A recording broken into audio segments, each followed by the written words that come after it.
Coming up now is another sparkling Two Mics podcast.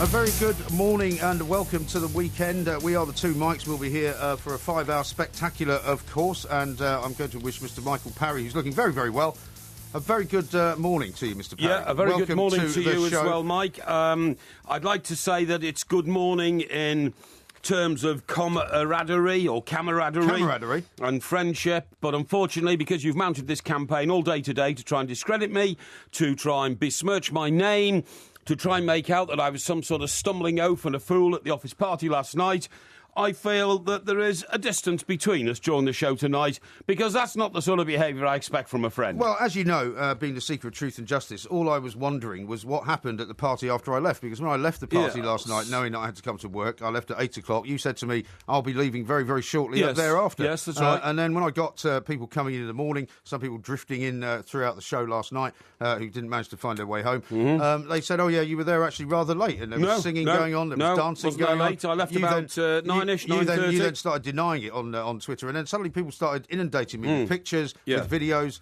and I just thought, well, people want to see this. And actually, funnily enough, a lot of people have been in support of you, saying, well, it proves that Mike Porky Parry is the life and soul of the party. Exactly, it backfired on you completely. I'm not sure if everybody actually believes that. No, it backfired on you completely. You tried to besmirch me, you tried to rubbish my name, you tried to make me look oafish, and none of that has worked. Well, the video evidence... And it's not worked, because I'm none of those things, I'm not oafish, I'm not besmircher. The video evidence does tend to suggest that you had quite a few glasses of wine, I would have to say, and the look on Matt Holland's face at one point, actually, in one of the videos, he looks terrified. Well, I think, Matt's a quieter boy than me, and a deeper thinker, and a much better footballer for obvious reasons, and I think he was just taking it in.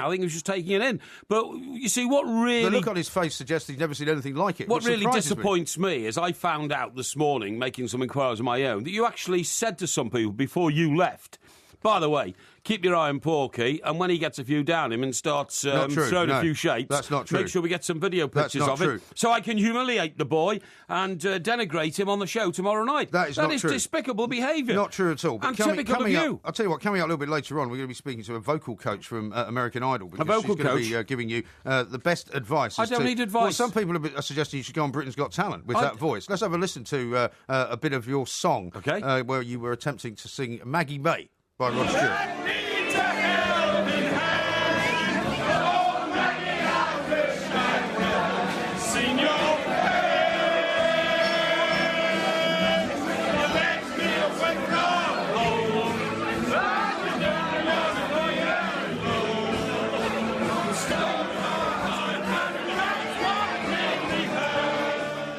Well, I think that's pretty impressive. Well, actually, I think that's pretty damned impressive. The singing isn't too bad. It's the sort of the frightening comparisons that people have been making on Twitter throughout the course of the day. Some people saying you look a little bit like Demis Roussos. A couple of other people suggesting that you look like the guy that sings outside the underground station. Envy is a terrible thing. It is a terrible thing. Envy is a terrible thing. All I did was, summon the moment, decide to lead from the front, which is something I always try to do. You wouldn't know anything about leadership, why do you think you wouldn't know anything about leadership. Why do you think people have been sending me all these pictures? Taking control and steering a body of people who are dispossessed into the promised land. You wouldn't know anything about that. Are you talking about your colleagues at TalkSport, the dispossessed? Well, what do you mean by that? Well, exactly? What I mean is when I can see people losing their faculties, because of the imbibement of excessive amounts of firewater. Yeah. It's for me to step in and guide them, and that rousing song Maggie May was to me a rallying cry to them. Don't fall over, don't be weak at the knees. Don't be fretful of mind.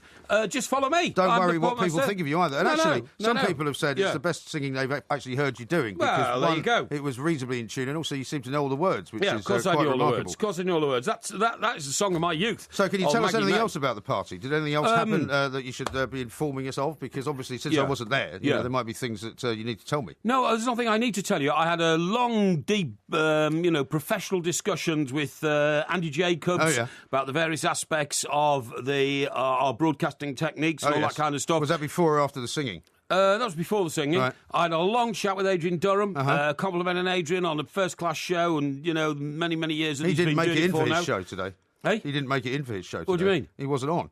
Well, that's probably by pre-arrangement, because Adrian's not the sort of guy who goes and gets lassoed and then misses shows. That wasn't anything to do with going on the lash with you, then? No, I doubt it very much indeed. I would imagine that he was looking after some domestic situations regarding Christmas.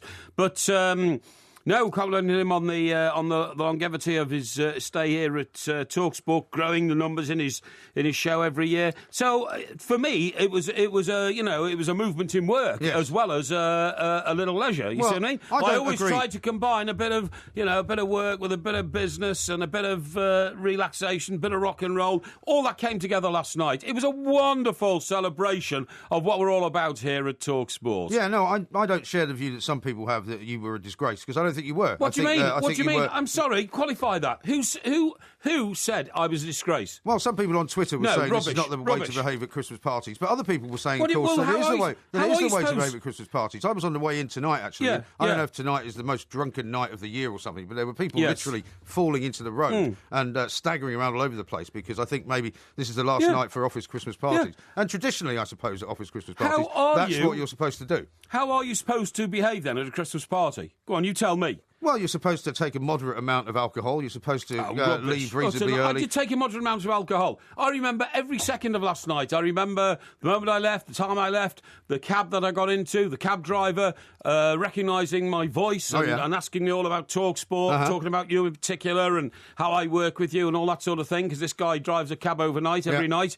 And back to Victoria Station, where I had a very friendly drink with a few TalkSport fans. I had some more there. Well, the bar's open until midnight, and I just missed the train I was going for, so I had to wait 20 minutes or 25 minutes for another one.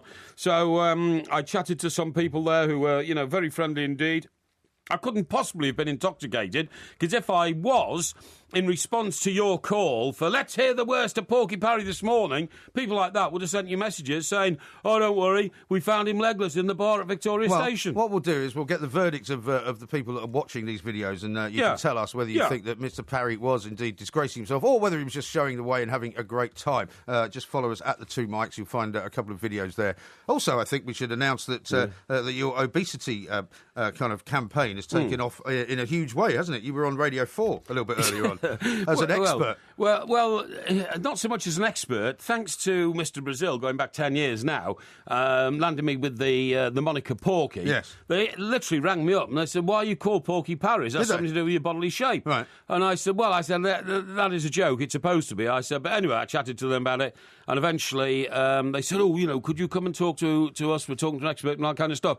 And of course... And this is because the European Union have said in a ruling... unbelievably. In the last sort of few hours that basically it could become the same as a disability if you're too fat to work. Yeah, obesity can become a disability, because there was one childcare worker in Belgium who couldn't bend down to tie his own shoelaces because he had so much blubber around his belly. So he said he was disabled. But of course, it is utter and absolute nonsense to say fat people are disabled. Fat people are fat because they're greedy and they put too much in their mouth, whether it be food or drink, and they end up as obese. And if you want to lose it, you stop eating and you stop drinking. So is that what you said on Radio 4? It's exactly what I said. When I embarked on my massively successful TV venture a couple of years ago, I decided to lose 2.5 stone because cameras make you look fat, OK?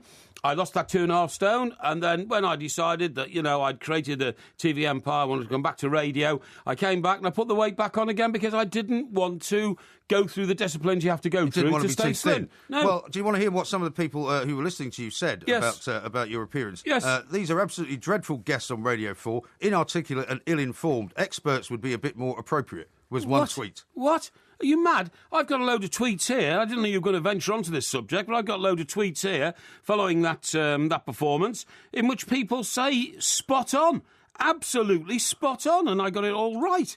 And I don't know how you can suddenly be so selective to go around choosing things the main which only suit you. I'm trying to find them now. But you can't find them. You got me in a fluster because I didn't realise I was going to have to retrieve these. Most of the tweets that I saw that were passed on to me were all about the dumbing down of Radio 4. But I congratulate you for expanding your campaign. I think it's great. Not the people I talk to on the radio. You're the dumb one, pal. Don't you worry about that. But I'm going to find these here. So after the break, come back and people are going to say, you were absolutely brilliant brilliant. You're spot on.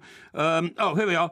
You found it now? No. Well, look into the light for a minute. We're running. We haven't got enough time. You better come back and we better get these out, because I'm telling you, it's it's something which I've got to... You see, twice you've tried to destroy my reputation on the programme. Look at the time. You have tried to make out I was a drunken oaf stumbling around at the office party. Now you're trying to make out that I'm some sort of idiotic commentator on obesity. Not true. And an audience has criticised me for it. Well, they're not.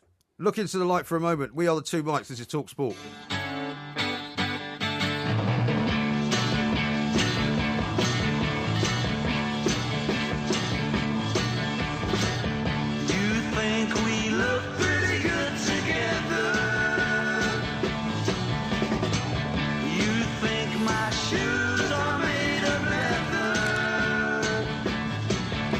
This is Talk Sport Extra Time. We are the Two Mics, and of course there will be a podcast coming out a little bit later on. We're talking football coming up in a while with Danny Dichio, former Sunderland player, because the big Talk Sport commentary game is the North East Derby coming up on Sunday between Newcastle and Sunderland. So we'll talk a bit about that. We'll talk about all the other football coming around as well. We're going to look at the back pages, the front pages, all kinds of stuff. But, people have been saying to me as well, this is the last Two Mics show before Christmas. Make sure you cheer us up. And actually, we've got a load of stuff coming up before Christmas. Yeah, we certainly have. We've got a show on Monday night where you're going to be joining me for 5 hours. Yes. We've got 2 Christmas shows, a couple of Two Mics specials on Christmas Eve and Christmas Day. So next week there's actually... But they're not at our normal time. They're not, no, they're 10 till 1 so in they're the sports evening. bar type times, and actually it's going to mean that there's about 11 hours of the Two Mics between after this show finishes and Christmas Day and Boxing Day. So loads of stuff going on, so don't worry, you'll hear. And also I've got, after we've finished on Christmas morning at 1 o'clock, I should be shooting straight down to Bournemouth. Boxing Day morning. No, Christmas Day morning. Oh, yeah? Yeah, Christmas Day morning. Boxing Day morning, I'm sorry, absolutely. No, actually, I'm telling you what I'm doing. On Christmas Day morning... What are you doing? Right, I'm telling you, on Christmas Day morning, I'm shooting down to Bournemouth, okay? Then I'm coming back, so it'll be a dry Christmas lunch for me and the family. That'll be quite difficult, won't it? No, it won't be. I did it last year because I was doing, I think I was doing breakfast on Boxing Day last year. So that'll be a dry Christmas Day lunch, and I'm coming back to work with you that night. Right. That's 10 to 1 Christmas Day until 1 o'clock on Boxing Day morning. Right. And then I'm going back to Bournemouth, right? And I'll have my sort of Christmas Day on Boxing Day, really, and I'll have a few sherbets then. Right. But then the following day, I'm coming back. Saturday? Yeah, Saturday, to do a 1 o'clock lunchtime show with Steve Bunce and a couple of the guys called Clash of the Titans. Clash of the Titans? Yes, that's marvellous. Right, yeah, fantastic. Yeah. So lots of porky to come, over the course of the next week or so. Yeah. Now, I want to talk to you about the Christmas drinking scenario because, not just because of the whole... Wait a minute. What about me reading out some of these tweets? Well, have you found any of them No, yet? I haven't found them. You still haven't found them? Some of these tweets about, how great you were. Yeah, how great I was in the singing. I'm going to find those. Oh, here we are. You found one? Hi, Mike, this is Mark Wilson. Yeah, it says... Hi, Mike, this is one of the finest videos ever seen, right? Another guy, Willie You don't Fallery. think he's being sarcastic, He says, Mike, you look and sound more like Nana Muscuri, Nana being the operative word. Mike, you look like Nana Demi Muscuri didn't have a beard? No. You look like Demi Roussos. Demi Roussos? Yeah, he was a god. Unlike you, Porky, who just think you're a god. See, they're all very complimentary. I don't think that's complimentary at all. I think it's very complimentary. So lots of them. Here we go. There are some complimentary ones. Most of them are saying, good for you, Porky, life and soul of the party, because a lot of people now don't behave like that anymore. Yeah. That's the thing. Mike Parry is a very good club singer. Could he make a living from it? No. Mr. Parry is comfortably 5'6" in that video, standing next to Matt Holland. This video will go down in the annals of Talk Sport. The history of annals. Somebody's trying to make out that, it's a rude word. How many drinks did you have, Mike, before you went on singing? Far too many, no doubt. No, the answer is I didn't, honestly. That's no problem at all. Well, you are holding a glass of wine in your hand, and as some people have remarked, quite a large glass of wine. No, it was a small glass of wine. I was at a party. That's what you do at parties. You drink wine. Now then, you're going to talk about Christmas drinking, right? Well, yeah, because before the party, a bunch of people were at a couple of the pubs around here, and they were all rammed, weren't they? Because at Christmas, we get all these people, and funnily enough, I was talking to Sandy Moore about it yesterday morning, because there's this pub, I think, down in Plymouth, which has now come out with a guide for people who don't drink very often, because the pubs are now full of people who actually don't know how to operate inside a pub. And there was one last night where, do you remember Gilo was trying to buy around? And he almost got into a row with this guy because he was standing there sort of humming and hawing and pointing to things and asking things. And meanwhile, there was loads and loads of people behind him trying to get to the bar to order a drink. Yeah, I know. This pub is called the Stoke Inn. It's in Plymouth. Plymouth, right? And the landlord there has had enough, 20 years of seeing people come in once a year on Christmas Eve. And he issued all sorts of rules. You know, he said to them, look, if you're not a professional drinker, I think we class ourselves as professional drinkers. Probably. Not that we drink for a living, but what I'm saying is it has been a regular part of our social life for the last 25 years. So you know how to handle it. He says some of these people come in at 4 o'clock and by 6 o'clock, they're literally throwing up in the loo. You know what I mean? Don't start too early because if you do, you won't last even to the first fence, let alone last the course. He says a lot of people, this is really interesting, this is the landlord of this place, right? His name is Steve Bowen. He's landlord of the Stoke Inn in Plymouth, and he's issued these rules because he says every year the whole of the Christmas drinking schedule for the 36 hours before and after Christmas Day is disrupted by these people. So he says, for instance, a non-professional drinker goes into the bar, walks up to the counter, if you see what I mean, in the bar, and then has a look around and then tries to decide, well, this is what this guy was doing last night. I know, yeah. And it was absolutely ridiculous. He was like, well, I might have a gin and tonic, or should it be a vodka and tonic? Yeah, and meanwhile, you've got 13 people behind you who all know what they want to drink and reaching over the shoulders saying, I want a large glass of Pinot, please. You know, get this guy out of the way while he's making his mind up. It's actually enough to put you off going to the pub during this particular festive season, isn't it? It is. And the other thing is, the professionals don't understand how long it takes to make a drink. So that's for a cocktail. Right. They'll ask for like a cocktail that has 3 different spirits in it and orange and all that. Or they will leave the last order on their list of drinks to be the pint of Guinness, which, of course, takes forever to pour. And these people are hopeless. He also says that, and this is not being sexist, but if you have a good-looking girl with you, send her to the bar. Because barmen will serve her before they serve men. And which is a shocking statistic, really. But I mean, it's just one of those things.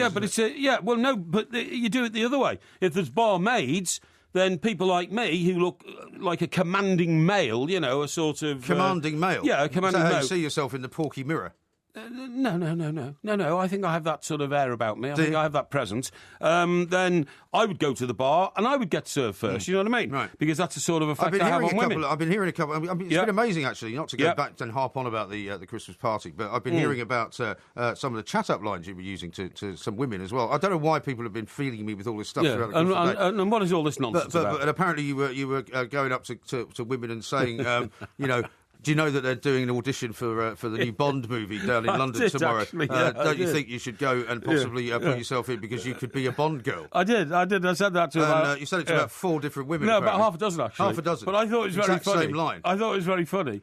Yeah, it wasn't my chat-up line. Right. It was my laugh line. Right. You know what I mean? Because I'm apparently very they did all love it. Actually, that's the feedback that I got. But every time, and there were girls I know in the office who were dressed up very nicely for the office party, you know, and I just said, you know that they're casting today for the new James Bond film, don't you, Spectre? Yeah. Oh, well, they had. I said, I assume you've gone along to be interviewed as a Bond girl, have you? And I got a great response. Right. I wish I'd thought of that line 35 years ago. I know. When I was knocking around in the King's Disco in Chester. You know what I mean? You didn't need to use it then in those days. Sorry? Because you had the easy pass into the disco anyway, when you could impress all the women with your amazing powers of getting past the doorman. But it's amazing what a small compliment to a lady does. Yeah. You know, they all suddenly loved me. And, well, I mean, they probably loved me beforehand, but they loved me a bit more afterwards. Well, I don't think there's anything wrong with being complimentary towards lots of people, actually. I mean, you could take a leaf out of that book to me, because you never give me any compliments, really. And as much as my skin is particularly what can I compliment you about? Well, you could compliment me about a great many things, but I don't think you've ever complimented me. Like, seriously? Well, I mean, you could just say something nice to me instead of constantly sort of berating me and insulting me. I think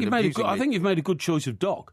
Oh, thank you. I mean, you know, we've already put a picture of your dog. That's not really a compliment, though, is it? Yeah, it is. Yeah, I think it's a compliment. I can't remember you ever complimenting me about anything at all. No, I think I have done in the past sometimes. Yeah, but I mean, the point is, Mike, you have such a laid-back attitude to life. Sometimes you drive me mad. Do I? And I feel like, you know, booting you off the fire escape here at Talk Sport, just to see if you're still alive. More references to violence, but absolutely. But never mind. Now, we've got loads of things coming up. You know that guy that we were hoping to get on a couple of weeks ago? The man from Mars. Who says that he's been to Mars. He claims that he's been to Mars. Anyway, his name is Andrew Bisago, and basically he's a lawyer in the United States from Washington. He says he's actually lived on Mars. He says he's made several trips to Mars. He says that there are over 1 million Martians living underground. And on Mars? On Mars, yeah. Okay. And he reckons he was part of a secret kind of mission from various different governments on Earth to try and colonise the place. Now, he's promised us that he's going to be available on the phone a little bit later on, so that's going to be pretty remarkable. Yep. And lots of other things things going on. Did you see the story about the guy, by the way, who got a round-the-world trip for him and his girlfriend, and his girlfriend basically broke up with him, and because of the way the tickets were sold to him, he had to travel with somebody with the same name. Right. So he put out a kind of offer on social media if anybody had the same name as his What's ex-girlfriend. Her name was Elizabeth Gallagher. And so he had to find another Elizabeth Gallagher? He did, and apparently found one, and he's going around the world with her instead. Good God, that's Isn't that amazing. remarkable? Amazing story. So, listen, I tell you what I want to talk to you about. Yeah. I want to talk to you about the traffic situation at Christmas. Do you? I believe this country is going to fall apart over Christmas because I've been looking at the statistics about the way the roads are so crowded in this country. If we get one crash on the M25 or one crash in the space of, the 36 hours leading up to Christmas Eve, on our most congested roads, which are the A4 that comes into London, the A14 that goes out to East Anglia. Right. Well, the M11, the M3, almost any of them, really. M11, a certain section of the M6 just north of Birmingham up to Shropshire, you know what I'm talking about? I do. The M62 across the Pennines. Yeah. What about the M63? We won't talk about the M63. And if we get one crash in there in the 36 hours leading up to Christmas Eve, when everybody's on the move, for Christmas and all that, the country will stop. And if there's any snow around as well, it'll just slow down. I know. It will just slow down. Absolutely horrific. It'll come to gridlock. It'll come to a dead halt. And it's disgusting the way that the motorist didn't. I mean, what about me yesterday when I drove into London yesterday, right? Now, to do the breakfast show with Al, that's fine. And I stayed on. There were other things I had to do, and I realised that my car was going to have to be metered. Right. Because up till 8 o'clock, you can leave it outside the office here, no problem. Right. So I said to one of the lads, would you mind helping me out? Because I was in a studio somewhere. And he said no. He goes down and uses my credit card to pay £4 an hour. Ridiculous. £4. No, it's more than that. It's more than that, wouldn't it? It's more than that. It's about £4 for a quarter of an hour. I was going to say £4 for 20 minutes. £4 for 20 minutes or something. So I think in the end, I think it was about nearly 30 quid. But that was on top of what I then had to pay to get out of London, the congestion charge. Yeah. So it was £30 for parking for little more than 2.5 hours. Right. £10.50 for the congestion charge. That's £40.50 just to come in and out of London in a car for a meeting, which took 2.5 hours. Well, I suppose they would say, I tell you what, this that's country's why... going to collapse. Nobody can afford to do that on a daily basis. No, but that's why they say, presumably, if you're coming on the train, it would have been cheaper. But you can't always do that because you're coming in too early, aren't you? I left at 3:30. I left home at 3:30 or 4 o'clock. There's no trains around at that time of the morning. They're going to start running the trains overnight. They're going to, actually, at weekends from next year, aren't they? They are, and the Tube's going to do that as well. But we've got to stop for a moment. We've got lots more to do. We'll carry on that conversation. Yeah, we must something I want to say about the M3 and the way they're going to be ripping that up for the next 2 years or something. Yes.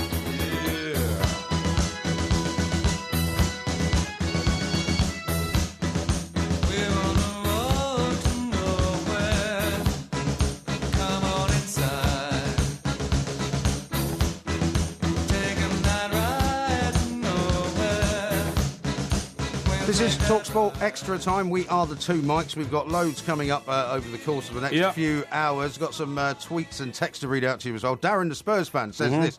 He's texted into 81089. He says, "Hi, Mike. When Mike Parry once said man would run the 100 metres in 1 second, I thought he was a buffoon. I've since watched a documentary called The Unbelievers, and it turns out Mike Parry is a forward-thinking genius with an open mind and could actually be right. I apologise and will take notice of him in the future." Thank you very much indeed. That's very kind. I do hope that people are now logging on to what do they log on to YouTube to have a look at some of my singing exploits last night at the TalkSport office party. We want your verdict on it, please. Mike Graham has spent the day trying to berate me, demean me, belittle me, and make me look rather foolish. In fact, it's backfired on him because most of the reports we're getting back from you lovely lot out there, our 3 million listeners, is that I was actually a star of the show. Well, they think that you were very, very much the bon vivant, which is fine, absolutely great. Yeah. You know, and we'll be getting their verdicts in shortly. Here's one from Emma who says, "What's the difference, Mr. Parry? A stumbling drunken oath at the Christmas party, or just the usual everyday stumbling sober oath? How can anybody tell the difference?" What? And here I'm at the Evertonian, who's going down to Southampton this weekend, as am I tomorrow with my mate Flash. Gordon Watson, former Southampton player. We're going to watch Everton play Southampton. Southampton need a bit of a result there, but I don't believe they'll get it against the mighty Everton. But Matthew says, "Mike, I'm going to use that chat-up line of yours at Southampton tomorrow." And that chat-up line, just to remind you all, was me going up to young ladies who'd spent hours doing themselves up to look glamorous and beautiful at the Christmas party. And I said to them, Did you know that they're casting in the roles of the new James Bond film Spectre? I assume you went along to the audition as a Bond girl, did you? Ha, ha, ha. Yes, but what a usual, charmer I am. It didn't actually have any effect at all, It than did. the fact that they were quite flattered. Well, yeah, swooning at my feet. Yeah, you're absolutely right. Yeah. Here's one from somebody who doesn't give a name, unfortunately. Would love to see Mr. Parry singing karaoke. Can't you do a duet tonight for us? And it's Nick the cabbie and Bill as well. You get us through the night every single night. And there's one here from James. He says, I think the duplicitous MG, that's you. Duplicitous, I love that word, was plying your colleagues with booze to get them to bad-mouth you on air. I think you're probably right, mate. Not true. But keep those coming. If you want to look at the video, go to Twitter. It's at the 2 Mikes or at IROMG. At Mike Parry 8, of course, is where you can respond if you wish. You haven't put the actual video out, so I presume you're not particularly proud of it. But why What do you mean I haven't put it out? Well, why don't you retweet it? I have retweeted it. Oh, have you? I retweeted the early one. Have you put another one out There's since another then? one, yeah, the one where Matt Holland looks particularly... Oh, well, I'll retweet that. Particularly worried about what's going to happen next. One here from somebody whose address is no one in particular, OK? And he says, hey, Mike, seems to me old MG is jealous of you, and that's why he's bad-mouthing you. Yes, I totally agree. Yes, I am. I'm very, very jealous of Mike Parry. And here's another one from a guy called the Milkster. It says, That's hi, not guys. his real name, is it? No. It says, Porkmeister is clearly the voice of reason. Christmas parties are there to enjoy. And then a question for you, Mike. What's the quiz subject this week, MG? The quiz subject tonight is the Second World War, as you requested last time you nominated. Easy, so it's an area of easy expertise for you. Easy. All right, calm down. Now, we're going to talk some more about the roads before I mention Roy Keane to you, because I saw a report earlier on this evening which said that basically just after the government have announced all this kind of roads improvement plan and billions and billions being spent, the M3, which I presume you use quite a bit, I don't know whether you do, going up and down. Actually, I always use the A3. Oh, do you? It's a better road, and I go down to the South Coast Highway, and then I live in Gosport, so that's just a couple of junctions along. And then when I'm off to the family residence in Bournemouth, I get back on the M27 and shoot off that way. Well, don't use the M3, basically, for the next 2 years, right? Because apparently there's going to be a whole stretch of it, which is kind of somewhere between sort of maybe Berkshire and Winchester, Winchester down that way. And it's basically all going to be resurfaced, and so it's going to be down to something like 2 lanes, literally for the next 2 years. But, Mike, they've been doing that for the last 2 years. Incredible. Because whenever I do take the M3, and I try to avoid it, the number of times I've been delayed getting from A to B because you go through these blinking yellow camera positions, which is average speed. Yeah, and it all goes down to 50, right? Goes down to 50, and that can be for 10 or 12 miles. Yeah. And nothing's happening in the areas that are coned off. Well, this report said that basically there's going to be congestion on that particular stretch of the M3 now. It's a disgrace. For the next 2 years. It's a disgrace. Incredible, isn't it? Now, something's going on inside our town halls at the moment. Yeah. Everywhere I go in Surrey, right? You know, I live down in Epsom. Every town I go to in Surrey, Sutton, Kingston, Richmond, all that, for some unknown reason, there are massive roadworks going on. Yeah. Now, I was told, I don't know if this is true or not. Maybe it's, what's the word? Apocryphal. Apocryphal, maybe it's apocryphal. That when local authorities get to this stage of the year, they suddenly find they've got a load of surplus money left in their, their community budget or the road and they've budget. Got to spend it. They've got to spend it, otherwise it gets taken off them next year. So they go around digging roads up for no particular reason. Yeah. I mean, in my road alone, Mike, in the road I live in, right, a couple of years ago, they put in 4 sets of speed humps down the road. The road's probably 400 or 500 yards long, OK? Then they... Are they those little ones, or are they the ones that go all the way across? The little ones. OK, little ones. You can go around those, can't you? Well, you can position your car to go straight over them with the wheels, the width of the wheels. Just... I was behind a guy today he was driving his T registration car, which was such an old car. I mean, it must be 30 years old. Complete wreck. He was literally coming to a complete stop before going over in these humps. In case the car fell to pieces. Well, yeah, but I was like, the car's a wreck already. Nightmare. It doesn't matter, But anyway, and then about a year ago, they put 2 chicanes in. Oh, yeah. Right, so that narrows it down again. Just in case you were doing more than 20. Yeah, and painted 20-mile-an-hour notices on the... There's no school in this road, by the way. There's no school. There's loads of boroughs in London now that are 20 miles an hour everywhere. Yeah, but mostly around schools, I thought. But guess what? This week, I've had temporary traffic lights in my road because they've put 2 traffic islands in the middle. I just don't know what they're playing at. I mean... You can't imagine how much this stuff costs, either. No, you couldn't. But I was over in Sutton today, right? I had to go and see an accountant. And the amount of work going on in Sutton Town Centre, which is due to go on until March... And all they seem to be doing is taking up pavements and putting them down again, but they're wider than they were before, narrowing once again the amount of road space for cars to try and squeeze cars out. They've knocked down a car park there to build a block of offices or something like that, so there's no car parking spaces. And then when I parked, right, get this, I could not believe that in a borough of London, Sutton, so it's not London city centre, it's not West End or anything like that, I think it's £3 an hour to park. I mean, that is ridiculous. That is a lot of money. And do you know what they do?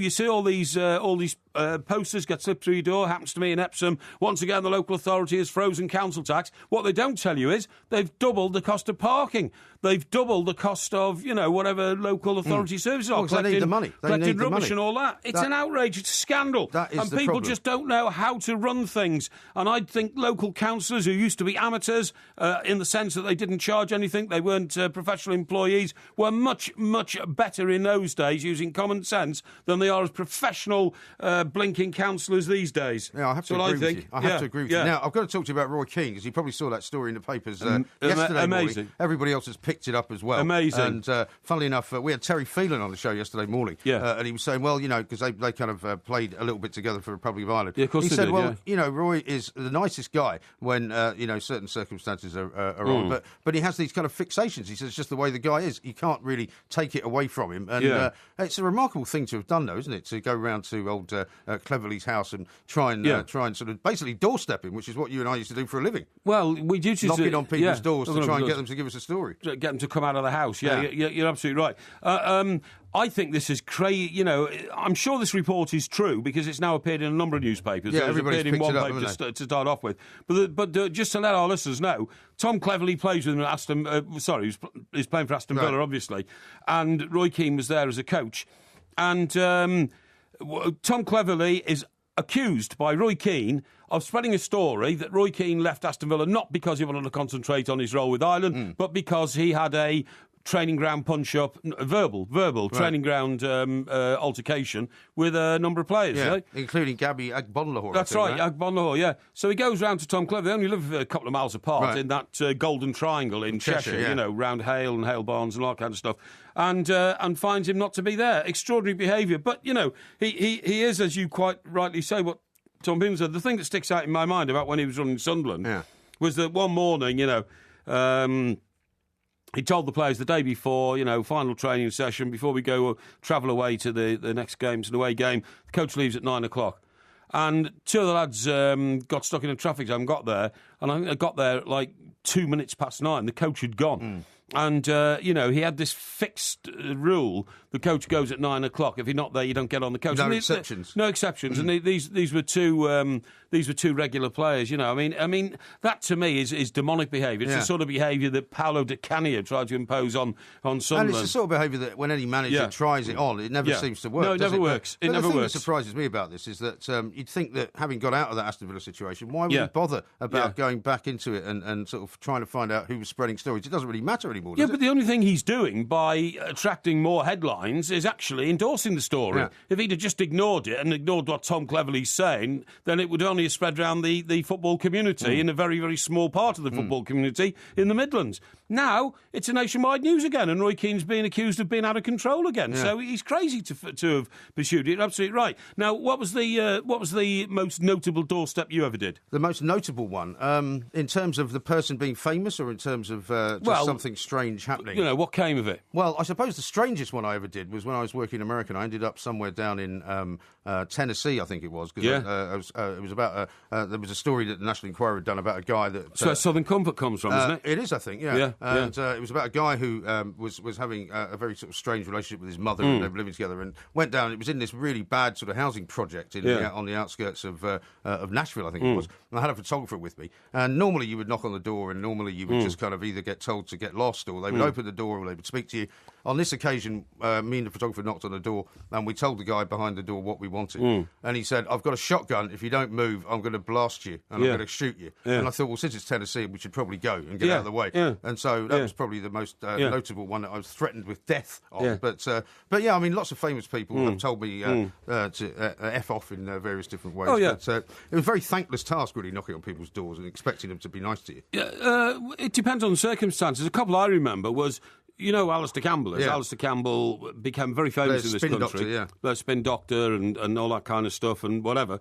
Well, Alistair and Alistair has been... He's not been completely teetotal ever since he went teetotal. He went teetotal when he entered the world of politics. Right. Before that, he was a Fleet Street reporter. He then became a parliamentary reporter, and then he had a crisis. He had a sort of breakdown, which he's written about. Yeah, which he's written about many times and spoken about.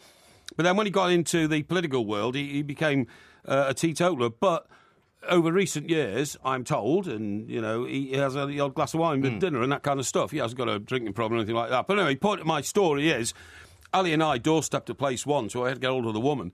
And, you know, she's involved in some scandal involving a politician or something. And it so happened there was a pub opposite. There was often a pub opposite, wasn't there? But you could sit in the window of this pub, and it was almost as if they built it for you, you know, lean on the bar. And I had about 12 pints, because we went there and started knocking on the door at sort of 5 o'clock in the afternoon. We were still there at 2 o'clock in the morning. Right. The landlord had locked up but kept it open for us and all that. And were you waiting for this woman to come home? Waiting for this woman to come home, yeah. And Alistair Campbell was with me all the way through. I remember it distinctly, because I think that's the last time he was ever publicly seen drinking or something like that. You know what I mean? Did she ever come home, this woman? No, never found her, but it didn't matter. He kept ringing. In those days, he didn't have mobile phones, so he kept ringing the office and saying the neighbours are expecting her any minute now, because it was such a comfortable job. You know, we were sitting in the bar, getting plastered, drinking on company money. Presumably she had come home, you'd been a bit sort of difficult to speak to her. No, I retain control of myself at all times. Do you? Yes, I do, yeah. Excellent. Yeah, as we could see in that marvellous video that's out there at the two mics of Mr. Parry singing Maggie May by Rod Stewart. I had no idea that was one of your favourite songs, but we'll talk some more about that later. It's a song of my youth, you know what I mean? And that was a B-side, by the way. That was a B-side, that, you know. No, it wasn't. Yeah, it was. Some radio DJ just spun the real Rod Stewart record. I think Mandolin Wind was the B-side, wasn't it? No. That was the B-side of Wear It Well, I think, wasn't it? Or, really? You wear it well, a little old-fashioned, but I don't mind. Or there was another one. I presume you've got Rod Stewart's greatest hits. Someone like you makes it easy to be without somebody else. Yeah, that's the one. Amazing recognition of those lyrics. Yeah. It's something like that. But anyway, John will tell us. He's behind the glass. He'll find all that out. And I will fill in on the correct information about that shortly. I've got another great doorstepping story I'll tell you in a minute. All right, well, we haven't got time for it at the moment. Here. Well, you can't tell us now because it's time for some other things. I can tell you. I can tell you whenever I want to tell you, but I'm saving it.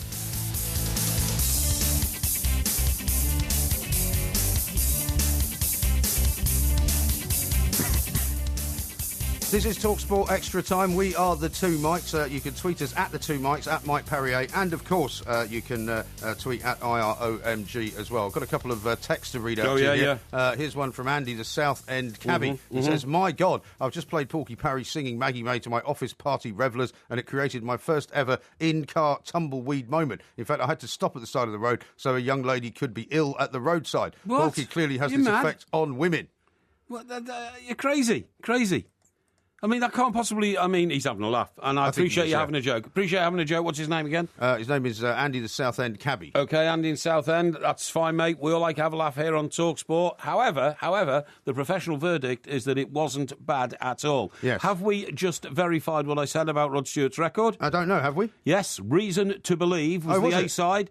And Maggie May was a B-side, really? An unforgotten dirge. It's funny, I should have probably known that, really. Because of course you should have known it, but there's lots of things you should have known that you don't know. Well, no, the funny thing is, the difference between you and I is that lots of stuff from a very long time ago I've kind of forgotten about, whereas you've got a very crystal clear memory of a particular part of your kind of your earlier life. Like, you remember the things from the 70s and the 80s much more clearly than you remember things that happened yesterday, which, as I've told you before, is the first sign of dementia. No, it's not. It is. Are you mad? I've had a clear memory of everything I've ever done in my whole life. I was going to tell you about that other doorstep, by the way. It's a very funny story, this. When I was working on the Birmingham Evening Mail, there was a teacher who was accused of having a relationship with a pupil, you know, a girl pupil. Yeah. And he's suspended from school, so we had to go and see him. And we went to Droitwich, and I went with a guy called Tony Flanagan. Sadly, no longer with us, Tony. He died, I think, 2 years ago. But a lovely young fellow with a great attitude to life. He was the photographer. Right. And this is the famous incident that Mr. Brazil keeps going on about, where I had to get Tony to hide in the bushes in the garden. Right. Because we had to get a picture of this guy. But the problem was, Mike, it was one of those houses where you go into a very recessive sort of archway before you get to the door. Do you see what I mean? Was it like a block of flats, you mean? Or? No, it wasn't a block of flats. It was a terraced house. Okay. But what I'm saying, it was very old-fashioned. It was built, between the walls. Yeah. So it had a lot of brickwork around the door. It had an arch around the door. And the door was probably 2 or 3 feet back from the step. You see what I mean? But it was dark, So anyway, I knocked on the door and talked to this fella, and he did the usual things: no comment, no comment, no comment.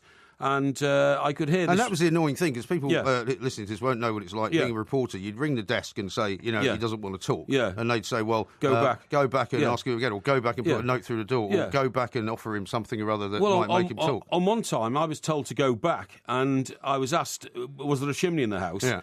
And I said, yeah, because I was in the phone box opposite. And he said, is there any smoke coming out of it? And I said, yeah. They said, there must be a fire then. I said, yes, they are. He said, get on the roof. He said, borrow a ladder from a neighbour, get on the roof and block the chimney.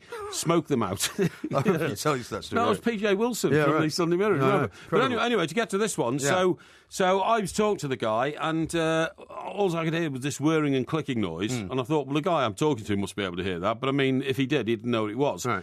And then he closed the door. So Tony got out of the bushes, and I said, he said, no, I didn't get anything. He said it was too dark. He said he was behind you, and he was in the shadow of the archway in front of the door. He said, you're going to have to do it again. I said, OK. So I was quite a young So you're reporter. trying to get him to come out far enough so that he could actually get a picture. Yeah. Exactly. Right. So Tony had done a lot more of this than I had. It was only the second newspaper I ever worked on.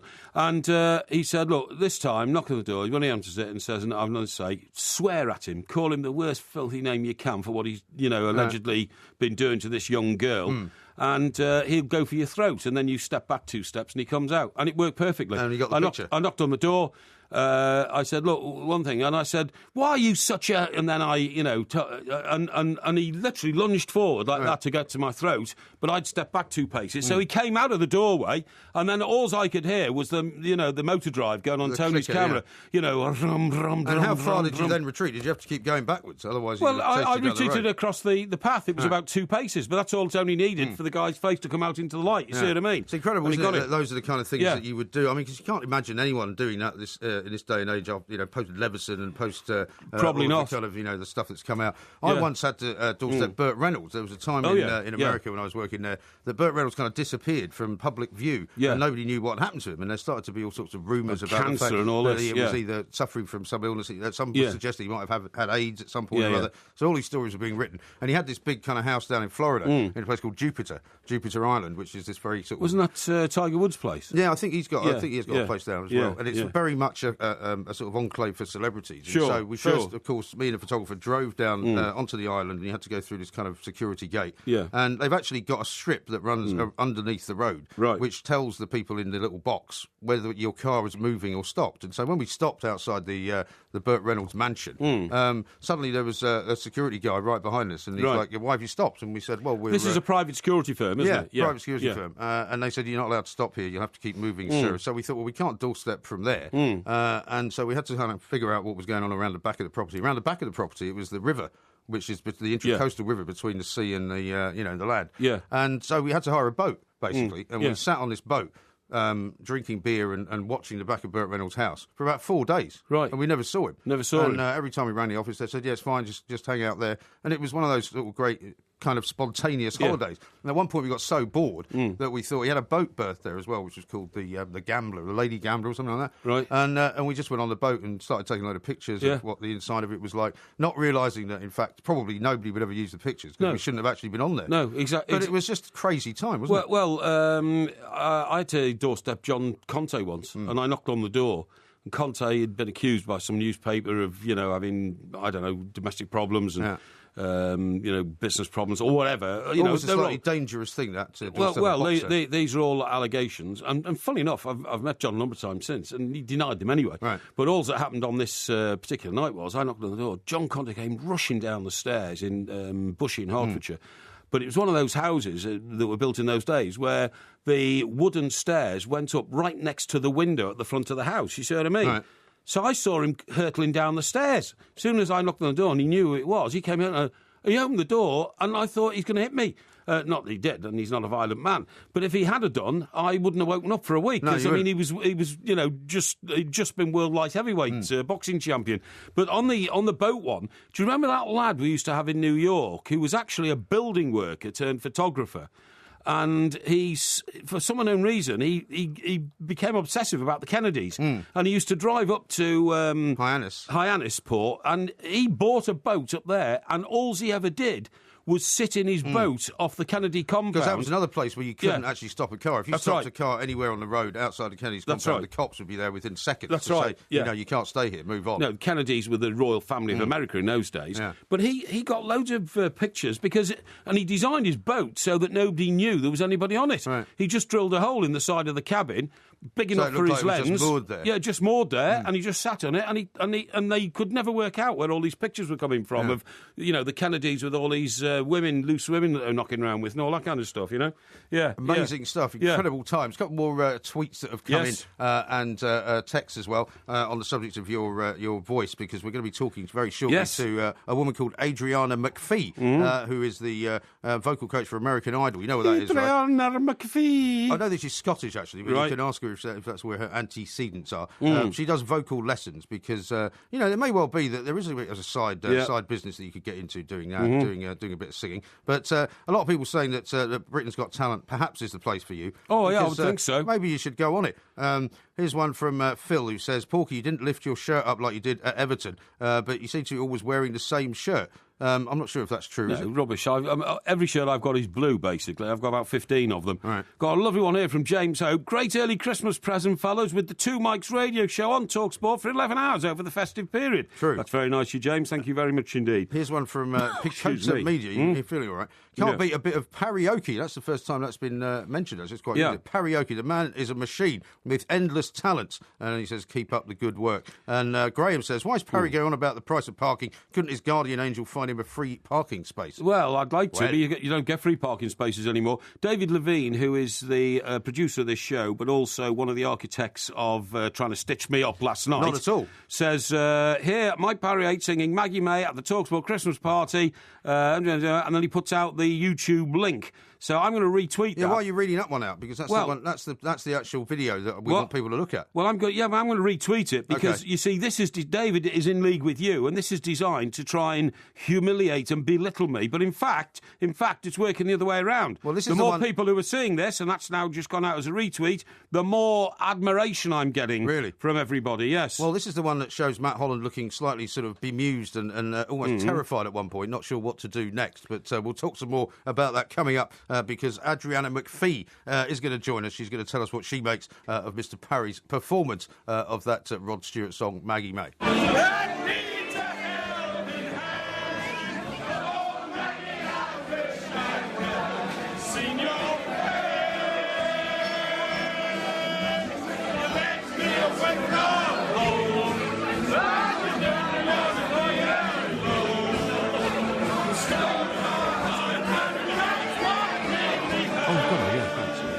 Well, there's no answer to that particular piece of now very famous video and audio of Mike Parry singing the Maggie May song by Rod Stewart at the TalkSport Christmas party. We're going to talk to a woman now who's a bit of an expert in the business of singing. Her name is Adriana McPhee, and she's a vocal coach for American Idol, which is the show over in the States that is a bit like Pop Idol, I suppose you would say. And she's in Beverly Hills. Adriana, very good morning to you, and welcome to the show. Well, thank you so much for having me, Mike. I'm so happy to be here. Now, I hope it hasn't disturbed you too much to have to study Mr. Parry's performance at the office Christmas parties. I understand you've had a look at the video. I have had a look at the video, and I know this is hard to believe, but I have actually seen worse.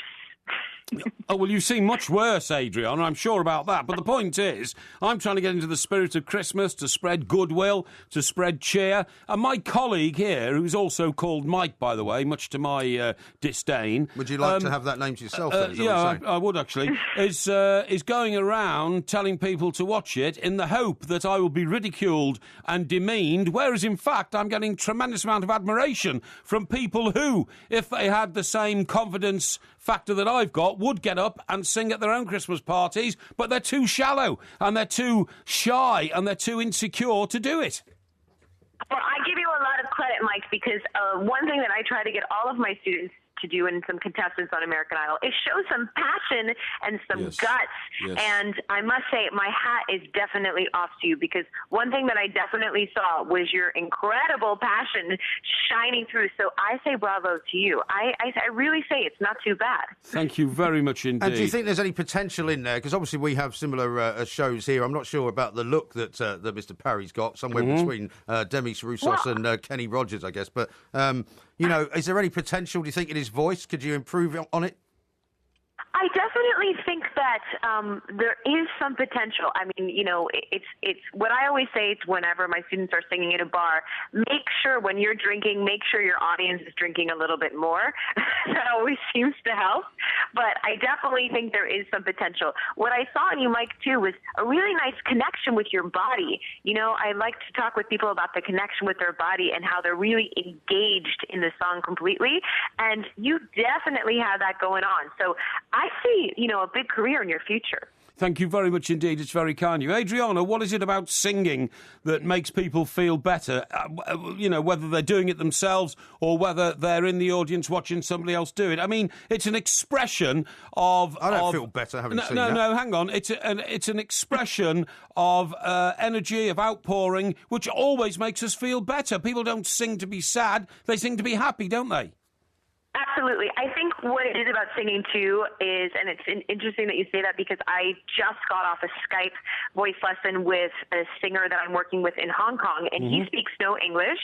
Yeah. And so we were having a double Skype with someone who was translating for him, and then I was translating my English back, and he was translating it in his native tongue. And the thing is about singing is that no matter where you are in the world, he was singing an American song. People connect, and he doesn't speak English at all, but he was singing this English song. So it doesn't matter where you're from, and that's the awesome thing that I get to do, whether I'm working on American Idol or I'm Skyping with students from all over the world. I get to work with people, and it doesn't matter where you're from or your background, or frankly how good you are, how talented you are. If it's something that you love to do, and if singing is a passion, then you have to express it. It's a very... it comes from a very deep place. And again, Mike, I really do. I mean, your passion when you sing, it's amazing. I try to get so many of my students to have so much passion.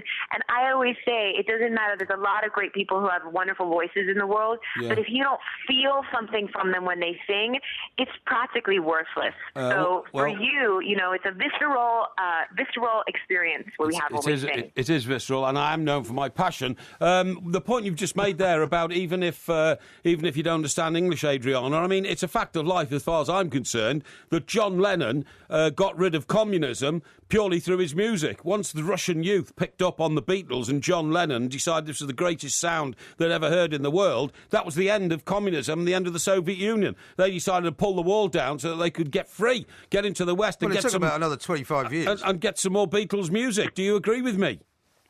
Well, I definitely agree that music can change the world, 100%.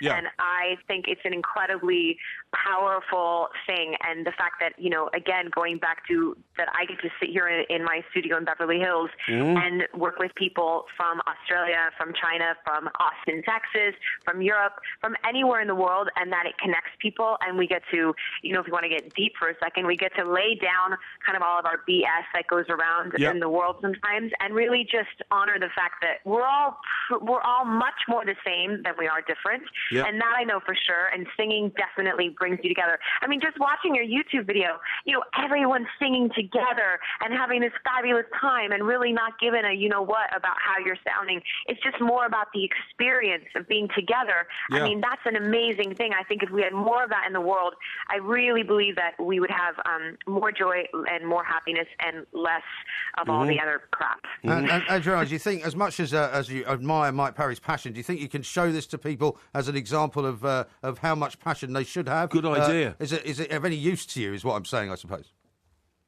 No, I think that I definitely will use this. I mean, I think that it's amazing. First of all, I'm personally not a big sports, you know, aficionado here myself, but the fact that I'm talking to you, right, and that I get to talk with you about singing, and then I could say, listen, here's this amazing sports broadcaster. He's done so much in his life, and he's getting up and singing in front of people. And I always say, you know, life is really short, and just get up and do it.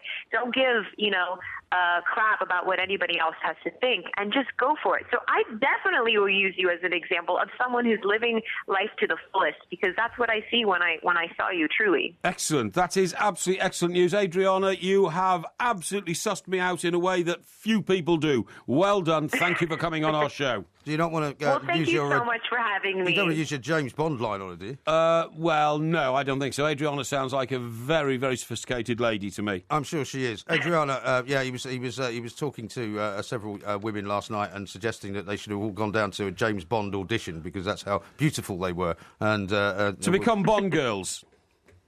Well, I would consider that a compliment. I wouldn't mind being called out as a Bond girl. To me, that's awesome. Oh, excellent. Well done, Adriana. Well done. Adriana, thank you very much indeed. Yeah, Obviously, a big fan of yours, Mr. Parry. Yeah, absolutely. Here's one from somebody calling themselves Woodenhead, who's tweeted at the two mics. Parry should be next year's British Eurovision entry. We're bound to win. He even has a better beard than last year's winner. And DJ Brizey says, Mike, you're a legend. You look like Kenny Rogers and sound like Kenny Everett, which is quite good. And Steve says, just seen a video from the Christmas party. It's got me in the festive mood for my Christmas party tomorrow. Excellent. Absolutely brilliant. Excellent. Got one here from Brian who says, Porky, I've seen more talent in the jam sponge than I have in your video singing Maggie May. That's a bit harsh, isn't it? That is a bit harsh, isn't it? Yeah.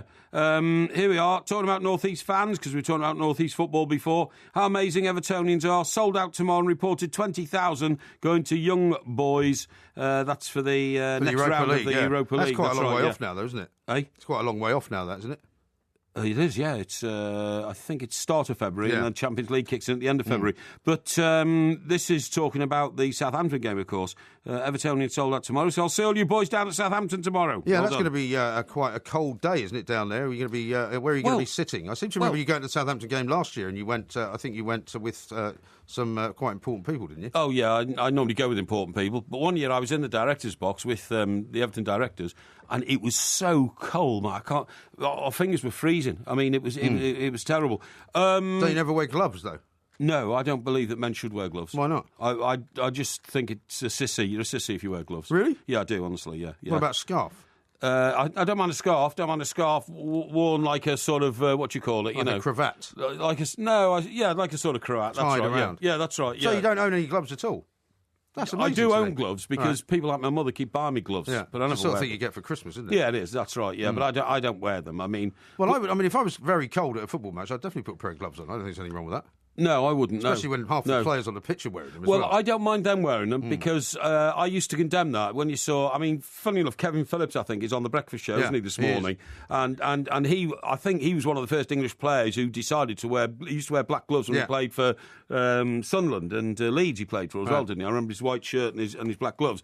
And I used to condemn that and say that's a bit sissyish and all that, but I do understand the needs of a footballer to maintain body temperature while you're out there. Especially in the extremities. Yeah, in extremities, that's right. But I just can't get many wear gloves. Many wear leather gloves in particular, with a Crombie overcoat. Who on earth do they think they are? Have you never owned driving gloves? I would have thought you'd have owned a pair of driving. I wouldn't be seen dead in a pair of gloves. Wouldn't you? No, definitely not. No, gloves are not for me. I'm sorry, no. Well, I'm going to ask you... Also, you become incapable of doing anything when you've got gloves on. Yeah, but if you're just sitting watching a football match, you don't need to do anything. Can't get change out of your pocket, you can't get your hanky out of your pocket, you can't react instantly to an emergency situation if you've got to, or something like that, you know what I mean? No, I don't. So you can't change the television channel on you're not your doing remote. that if you're at football. Well, you don't wear gloves inside the house, do you? No, there's all sorts of situations out in the street that you have to take your gloves off to. I mean, for instance, if you're, if you're out on the street and your phone goes... Yeah. You wouldn't be able to answer your mobile phone with gloves on because you wouldn't be able to hit the right button. Unless you had those special phone gloves. We'll talk about those a phone little gloves? while. Yeah, you can You're get mad? those. I'm not mad. You're off your rocker. He is Mike Porky Parry. I'm Mike Graham. Coming up later on this hour, we're going to be talking to a man who claims to have lived on Mars. He's probably going to sound a lot more normal than some of the stuff that comes out on this show. But we are the Two Mics. You can find us at the Two Mics. Go and have a look at the video. Tell us what you think. This is TalkSport.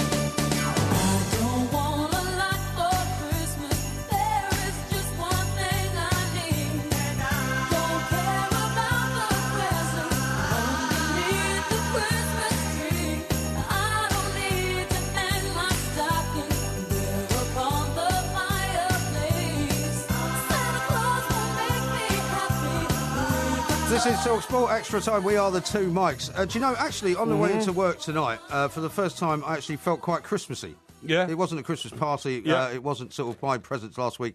Suddenly, and I've got a CD of some Christmas songs, had it on in the car. Right. And it suddenly felt like Christmas for the first time. When, which today? is rather nice. Yeah, tonight. Yeah, but the problem is, it's been feeling like they've been trying to make us feel like Christmas for about the past 6 weeks. No, I know, but this is the first time tonight that I've actually felt, Christmas is just a few days away. It's going to be great. I'm not really feeling Christmassy. I'm so excited about the shows we've got coming up on TalkSport. Right. That is my Christmas. That is better for me than anything that's going to happen in terms of presents or joyous occasions, singing carols or anything like that. It really is. It is a rather nice time of year, though, isn't it? Generally speaking. Yeah, well, it is. And do you know what I found about Christmas, Mike? I'll tell you exactly. If your life is good and things are going okay, and you haven't got any money problems, and relations with the family and your wife and whatever are good, and you're paying the mortgage, and children doing all right and all that kind of stuff, and job's going okay, Christmas is brilliant because you say to yourself, I've had a goodish year, I've worked hard all year, and I'm going to let my hair down, I'm really going to, treat the kids, spend a few bob and all that kind of stuff, and it's great. However, if you're going through a poor time, if you're going through a low time, Christmas is dreadful. It is utterly dreadful because you don't really want to celebrate. You probably haven't got enough money to celebrate because something's gone wrong at work or something like that, or you may be going through a divorce. Oh, yeah, exactly. I mean, there are a lot of of people, I suppose, who are quite lonely at Christmas as well. I mean, I saw something the other day. 1 million old people won't speak to anybody for 3 days. Christmas Eve, Christmas Day, Boxing Day, probably won't speak to anybody for 3 days. That's appalling. Yeah. I mean, my mum is old and lives on her own, but, you make absolutely sure your mum becomes a central part of the family and the celebrations and all that kind of stuff. You have to, because it's our responsibility as this generation to look after her. But I feel so sorry for those who haven't. But do you know who I actually feel quite sorry for? And this in a strange sort of way, I know, because I don't have a lot of sympathy with criminals, but anybody locked up in prison over Christmas must utterly hate the festive season. I'm sure they celebrate Christmas inside prison as well, don't they? Yeah, but they can't come out and celebrate it. They can't go to the pub like you and I did till late. They can't, open a few Christmas cards. Well, they can if they're in one of those open friends. prisons where they just wander off. And, I totally agree. If they feel like coming back, that's fine. If they don't, that's all right too. I think a lot of people are allowed home at Christmas and all this kind of stuff. But what I'm saying is, take somebody who's in jail for a reasonably minor offence, say embezzlement or something like that. And it's not minor to the people who've been embezzled, I know, but I'm not a violent offence. Not a violent crime. No, not violent crime or something like that. And they see it happening on television. You get television in jail. Yeah. They hear it on radio. They hear Christmas carols. They hear, Roy Wood singing Wizard and all that kind of stuff. They might get cards from their loved ones and all of that. I'm sure they do, but the point is... Probably get Christmas dinner as well. Yes, they do, but on Christmas Day, they don't wake up with their kids and exchange presents with their wife or their girlfriend or their friends. They can't go down to the pub for a couple of hours on Christmas Day morning. And again, I don't feel sorry for criminals. What I'm saying is, that to me is the worst, very worst part of having your liberty taken away from you. Well, I suppose so, but that's why they do it, isn't it? Yeah, of course it is. Some kind of punishment. No, that is of the course point. it is. Of course it is. I mean, the other thing about Christmas, I suppose, that a lot of people get very turned off by is the kind of ridiculous, crass commercialism about the whole thing. And I don't particularly buy into all of that. But there are some people who go completely bananas and buy the most ridiculous things and spend the most crazy amount of money just because they think they have to. I mean, I seem to remember when I was a kid growing up, I mean, we didn't get massive amounts of Christmas presents. And even now, as much as I try not to every single year, the kids always get far too much stuff. Yeah, I used to get loads of Christmas presents. I mean, one thing my mum and dad were very good at, it was on Christmas morning, what they used to do is they used to tie the door shut to the lounge, OK? To make it more exciting to get in. And we were always getting up at 4:30. How do you mean tie the door shut? Well, we had 2 rooms downstairs. So what they did is they got string and they tied the 2 handles together so you couldn't get in. You see what I mean? So what, they were sort of opposite doors, you mean? No, they were next door to each other. Okay. So tied them up. But, I mean, it was to make it more exciting to get in. You see what I mean? Well, what did you have to do? Break the door down? No, we had to go into the kitchen and get the bread knife and then saw through the string. Oh, right. You see what I mean? That doesn't sound very exciting at all. Yeah, it is exciting. It sounds completely crazy. No, it was exciting. It was exciting. Yeah, it was exciting. It was a great idea. And did they make out that that had been done by some sort of outside force? By Santa, Well, perhaps Santa had done it. Yeah. I mean, I'm talking now when we were sort of 6 and 7, right? And, of course, as soon as we got into the room, put the lights on, all the presents there, a bike, a new pair of football boots, Roy the Rovers annual, you know what I mean? All that kind of stuff. But also, we always had a half-eaten mince pie, a half-eaten carrot for Rudolph. and half a glass of sherry. Yeah. You know, because Santa had taken a swig and... by the way, who Yeah, pays... we used to leave whiskey out. Oh, did you? Yeah, Yeah. OK, yeah. Who pays for the Christmas presents that Santa takes to all the little children? Well, I mean, that's something that nobody really knows. It's one of those mysterious Who funds it? Is it the United Nations? Or? Well, no, I don't think anybody funds it. The point somebody's is got to that fund it. I mean, Santa can't just go around, you know... Well, he doesn't buy the toys, He doesn't does he? shoot into John Lewis and say, I'll have 100 of those. But he has all the elves that make the toys. I mean, that's why... Well, who pays the elves? Well, the elves don't need paying. Of course they do. No, they don't. Well, how do the elves then find food and stuff? The elves are provided for year round, right? The elves are part of the whole kind of Santa makeup. Where does the money come from to provide for the elves? There is no money required because it's not about money. It's about magic. Well, does Santa go around nicking all the food to feed the elves? No, magic is something that you can't explain, right? Magic is something which is not like everything else. Yeah, so Santa doesn't need money. He doesn't need to pay the elves. But the elves they can't make all the toys. They do. No, they can't. They can't make an Xbox. The elves can't make an Xbox. The elves have to acquire it. Now, I mean, maybe they can make an Xbox. I don't know. I mean, is there a secret department at the United Nations that funds Santa? That's all I'm saying. I mean, funnily enough, we're talking to a guy who says there was a secret department in all sorts of different governments that sent him to Mars. So maybe there is a secret department that pays for Santa. Anyway, I think it's a good question. I want to know who really funds Father Christmas, where the funds come from, who I don't funds think the there is presents. a funding policy. Of course there is. It's all completely and utterly done by magic. No, I don't think so. Anyway, listen, I want to tell you about this woman. Her name is Jessica Hayes, okay? She has got over £10,000 worth of Christmas gifts, and do you know where she got them from? Where did she get them from? Because this is talking about who pays for She's got them gifts. already, presumably, has she? Sorry? She's got them already. Got them already. So they're not coming from She Santa. gets them from Saddos on the internet. Oh, yeah. Who she sits there and talks electronically to about her aspirations in life. And she tells her, I'm sitting here in my underwear talking to you. And she one of these webcam girls, you mean? Well, yeah, I'll read it to you. Jessica Hayes set to have a most lavish Christmas yet. Under a tree will be Apple MacBook Pro, an Xbox for a brother, Apple Mac Pro for a dad, perfume for a mum, designer lingerie for friends. She's got £8,000 worth of Santa's booty snapped up for herself, but she won't be paying a single penny for any of it. She funds the £10,300 haul of presents that she's got so far by talking to men via a webcam dressed in her underwear. She comes from Oxford. She says, I've spent a fortune on loved ones this year. I've loads of stuff. I've done all my shopping and haven't had to fight my way through the crowds or spend a penny of my own money. So these guys all send her gifts today? She's been treated to a £3,000 white gold bracelet, £2,000 Samsung 55-inch smart TV. She says, it sounds crazy, but men hand over hundreds of pounds to chat to me on a webcam. It's true. I've never met any of them. I never will. It's not a sexual thing. They just like it when I show them some attention. And all of a sudden, if I ask them for something, I suddenly get it. It's unbelievable. How bizarre. It's unbelievable. She says, some of the guys, I say, could you put some money in my PayPal account, please, so I can treat my friends to drinks for Christmas, and all of a sudden £500 arrives in her account. How strange. I mean, how weird is that? Well, it just shows you that there's a whole variety of different ways of making money in this day and age, I suppose. She's called a rinser. A rinser?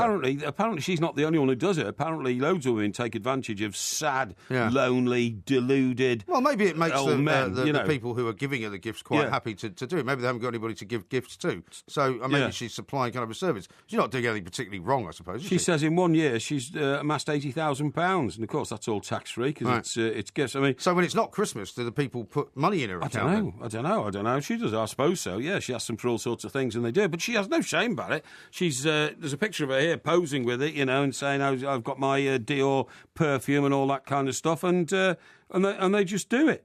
Well, I suppose, like I said, maybe if these guys have got nobody else to give presents to, it makes them feel better about themselves. Yeah. So everybody's happy, really. She says, I give them comfort and all that, but she calls them pay pigs. That's what these guys are called. These guys. Well, maybe when they see this story that she's done, they'll suddenly stop giving her any money. But I mean, can you imagine that, Mike? Can you imagine? I mean, you go online, looking for somebody to talk to, and all of a sudden you get a webcam and all that. These webcams, they're one way, aren't they?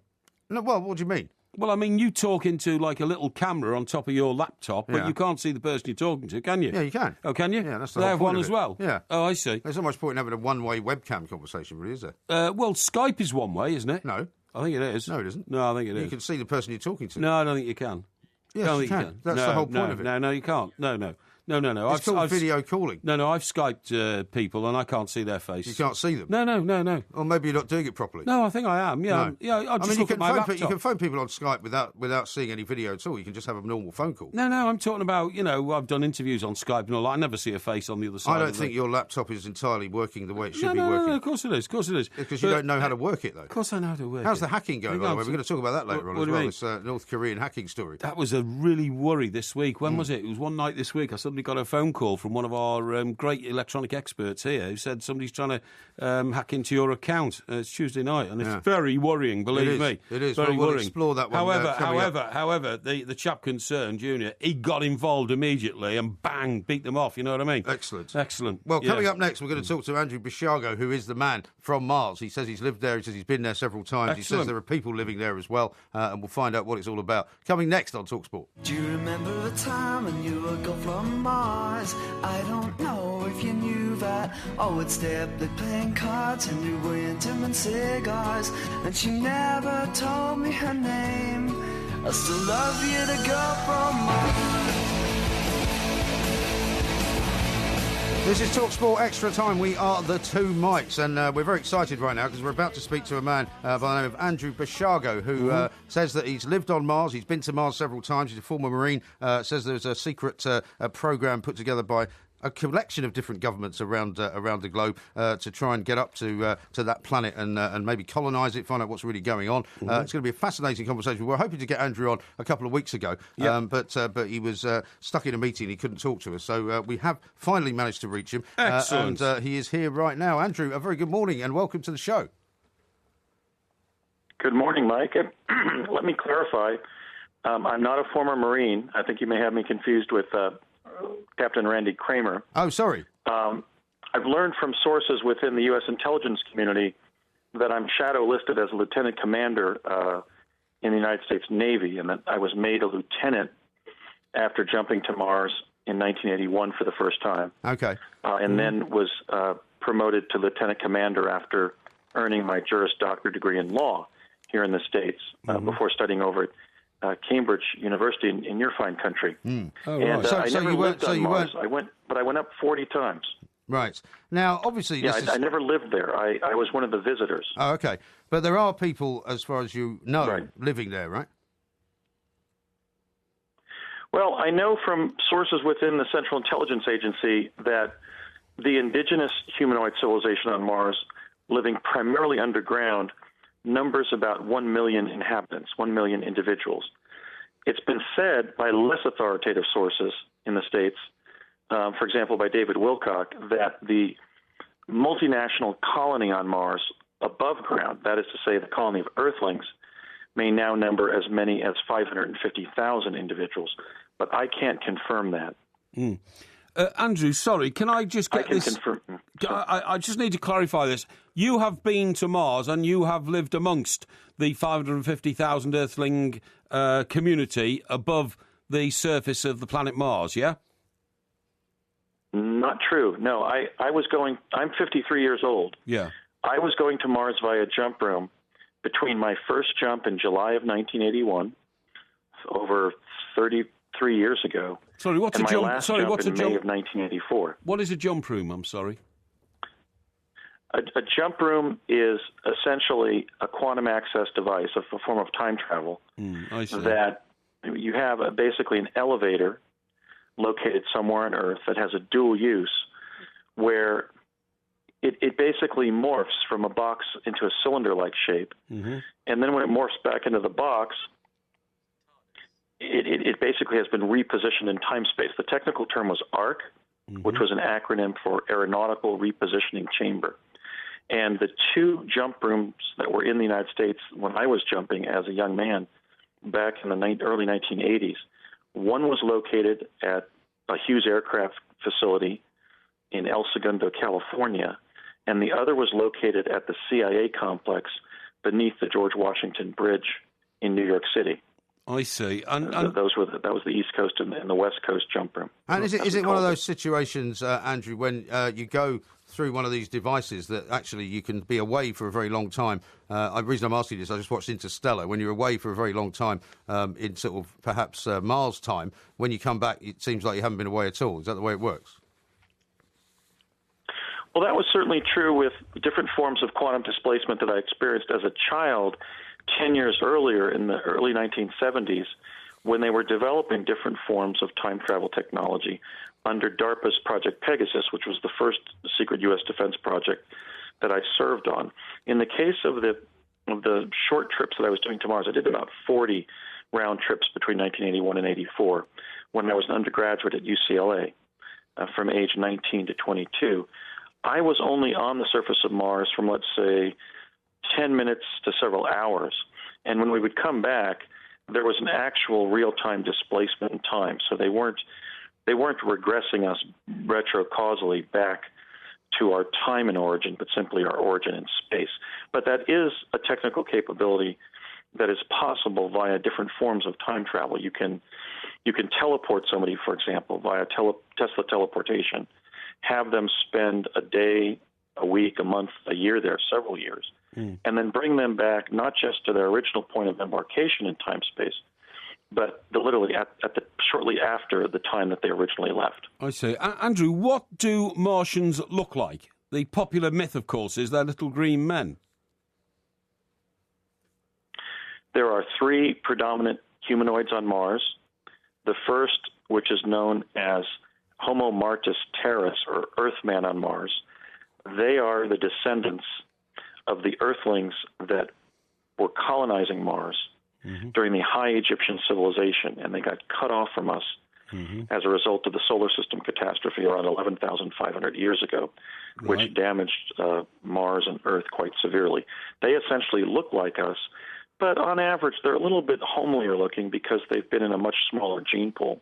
The second species of Martian humanoid are the Homo Martis Martis, or Earth men and women on Mars, who were the indigenous Martians that were there when our ancestors reached Mars in antiquity, in fact, in the first civilization before the one we're now living in, which is the second civilization to flourish on Earth.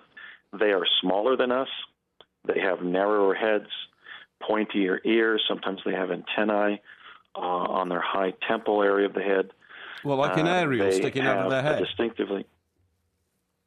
Correct. They have a distinctively wary or recondite personality. Of course, they probably earned that when our ancestors got there and began bossing them around. They have smaller, spindlier bodies and distinctively long fingers. They look kind of like the character that the German actor Max Schrank played in the German classic silent horror film Nosferatu, but they were by no means tall. I mean, Max Schrank was 6'6". The average Homo Martis Martis, from which we derived our sense of what a Martian looks like, is about 4 feet tall. About 4 and feet. Then there's another species that we call Homo Martis extraterrestrialis, they resemble a hybrid between a gray extraterrestrial and any real terrestrial primate on Earth, let's say a lemur or something. That is to say, they're extraterrestrials adapted for terrestrial habitation of Mars. Sort of half man, half and they animal. look much more like a gray ET than like us. Now, Andrew, a couple of questions for you. Sorry? I've got a couple of questions for you. Have you ever brought anything back from Mars that people could look at? Because obviously you must encounter... Or a picture of a Martian. Yeah, you must encounter an awful lot of doubt about the details of the stories you tell, because clearly it's a bit difficult to believe that one, you've travelled through time and been to a planet which is supposedly uninhabitable, as far as we know. Is very kind of dangerous for humans. Let me address that on the front. But also, I want to know how you got selected for this particular sort of mission. job. Well, there's three questions there. One is the question of habitability.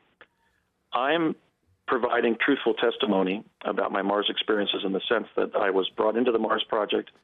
The CIA, which was the central organizing intelligence agency of my country, believed they were sending us to Mars, and we were educated in a short course on everything to know about Mars.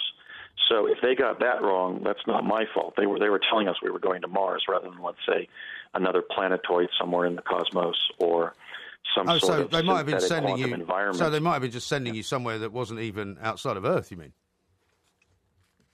No, it was definitely outside Earth because the gravity was lesser. We were able to stride about 4 feet with 3 feet of force.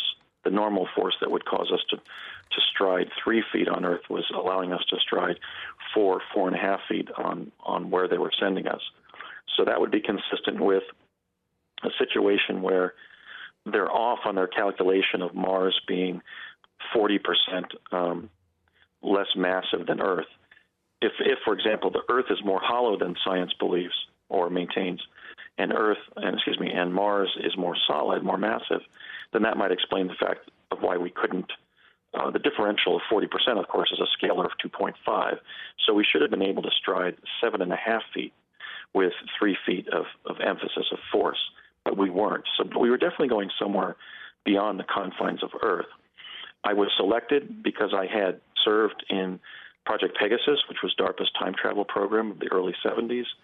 And I'm missing your third question. What was that? Well, just did you bring anything back, basically? Oh, right. Souvenirs. I did not. When I was serving both in Project Pegasus, time traveling as a child, and in the Mars project, I was always instructed and basically ordered not to disturb the environments I was going to. They were honoring the prime directive, and not to create any artifact or souvenir, as it were, that would prove where I had been, because that would have been a threat to operational security. But I can confirm the testimony of one of my fellow U.S. chrononauts who was going to Mars, namely Bernard Mendez, that he took photographs on the Martian surface and returned with them. Andrew, further to that, I want to know this, please. Is the Martian community below the surface aggressive? And if they are, or if they're not, why have they not made themselves known more generally to us here on planet Earth? That's a complex question. Both when I was briefed by CIA and when I was in the schooling that we received in summer of 1980 to go to Mars, I've learned that the Martian humanoid populace is genetically linked to us, and the indigenous one are living cooperatively in their primarily underground civilization. There were some incidents early in our interaction in the modern era with the Martians that gave us pause to be concerned that they could be aggressive. For example, when I was permitted to read 4 inches of French intelligence documents about the Martian humanoid civilization in summer of 1980 during my training, I learned that there was an incident in 1964 in which 2 American astronauts had crash landed via rocket on the surface of Mars. The Martian humanoid civilization had agreed to rescue them and then reneged on their promise to the American government, and those 2 U.S. astronauts perished on the surface of exposure. So that establishes that not only that we were going there at least as early as 1964 or earlier, but that there was a sense possibly of disdain or lack of engagement by the Martian humanoid civilization with us relative to our ability to survive their planet. Okay, I guess that would make sense, wouldn't it? Yeah, it would. And Andrew, time is running a bit short, so the final question here, please, is what stage of technological advancement are those communities? For instance, do flying saucers exist? Well, I know that the Martian civilization was in technical liaison with the United States Air Force and NASA as early as 1970, the ones that are like us, our genetic cousins over there, because I met 3 of them at an air base in New Jersey at the time that my father was serving as an aerospace engineer. My dad had been in the secret reaches of the aerospace community from the time he designed the metal alloy that the ramjet was built of in the 1950s through the time travel experimentation of the 60s and 70s. So he was working on some of the deepest black projects. And at that time, in 1970, the Homo martis terris population was in technical liaison with the U.S. government. And so obviously they were more advanced. In other words, they would have had a craft like the Aurora, capable of traveling at, let's say, 7,000 miles and chasing extraterrestrial, interstellar craft away from our planet. Well, I guess if they've been to New Jersey, they could go almost anywhere. Absolutely. Andrew, we're out of time. Andrew, thank you very much. Who says that he's been to Mars several times. Lots of people living up there. I don't know one or two things we can say about that, really. Well, I believe every word he's saying. Do you? Yeah, I do, yeah. The CIA have operated in some pretty secretive ways. Yeah. But he doesn't seem to have any evidence, though. But he's so absolutely full of self-belief. Yeah. Unless he's a dangerous psycho, nutter or something like that. I think that's a very harsh thing to say. No, I'm not saying it. I'm saying unless he's a dangerous nutter, you've clearly got to take heed of what the man's saying. But his fact and his detail, his reasoning. The one thing that I thought was interesting was where he said that, maybe it wasn't Mars that he went to. Maybe they put him into this project and he was going somewhere, which was just maybe an experimental kind of place. No, I think all he meant that is in like any military mission, sometimes a load of soldiers are told to get on a helicopter, a Chinook or something. We're going on a mission. They don't tell them where they're going until you get there. I think that's perfectly normal. Yeah, but it's different if they're sending you to Venezuela rather than actually taking you to a planet that's millions of miles away. But if you got into the TARDIS, Doctor Who's TARDIS, right, you wouldn't know where you were going. I wouldn't be going anywhere, would I? Well, you might. You might be. The TARDIS is a fictional craft. Yeah, but I know. But if you get in, there's one in Princess Street, Edinburgh. You could walk inside it. I mean, we didn't know about jump rooms. We didn't know about jump rooms until Andrew told us. Jump rooms are escalators into another time zone. According to him.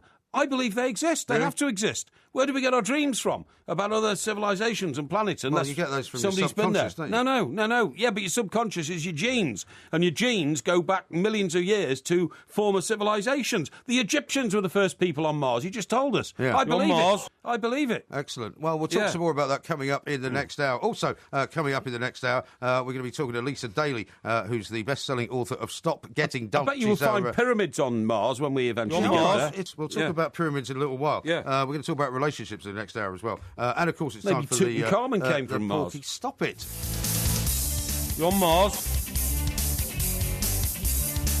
Do you remember saying on Mars? Are you from Mars or are you on Mars or something like that? That's your voice, isn't it? Where did that come from? I don't know. Sounds like my voice, but I don't know why I would have said that. On Mars? Actually, I've just remembered, Are you on way, Mars, maybe? I've just remembered, by the way, having heard your voice there, we haven't heard your advent calendar for today, have we? So we'll have to do that coming up in this hour as well. Okay. Here's one from Bob in Sheffield, who's texted into 1089. He says, TalkSport has finally done it. They found someone nuttier than Mike Parry, the Mars man. No, I believe him. There's one here. It says, this is from Danielle, and he says, 100 years... Is that a she? No, it's a he. It's called Danielle. Daniel Osvaldo. So he's clearly Argentinian or something. Oh, is he? And he says, 100 years ago, if you tried explaining wireless internet to people, they'd think you were crazy. And I'll go back more. I'll go back 200 years. You try to explain to somebody 200 years ago the principle of television, they'd have said you're crazy. If you'd have said that, footballers play in Mexico City and the game's going on there, but 4,000, 5,000 miles away in London, people sit in front of a little box and see that going on,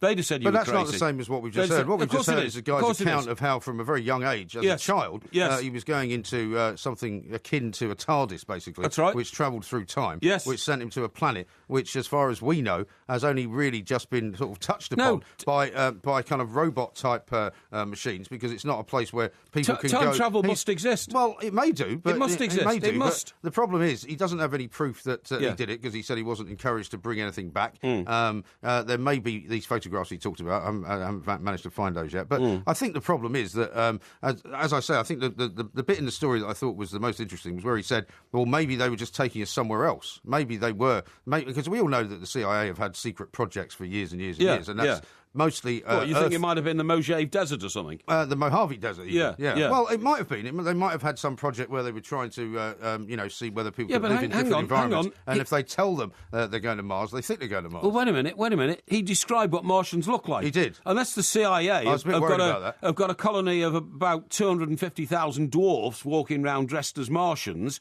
they have to be possible, isn't it?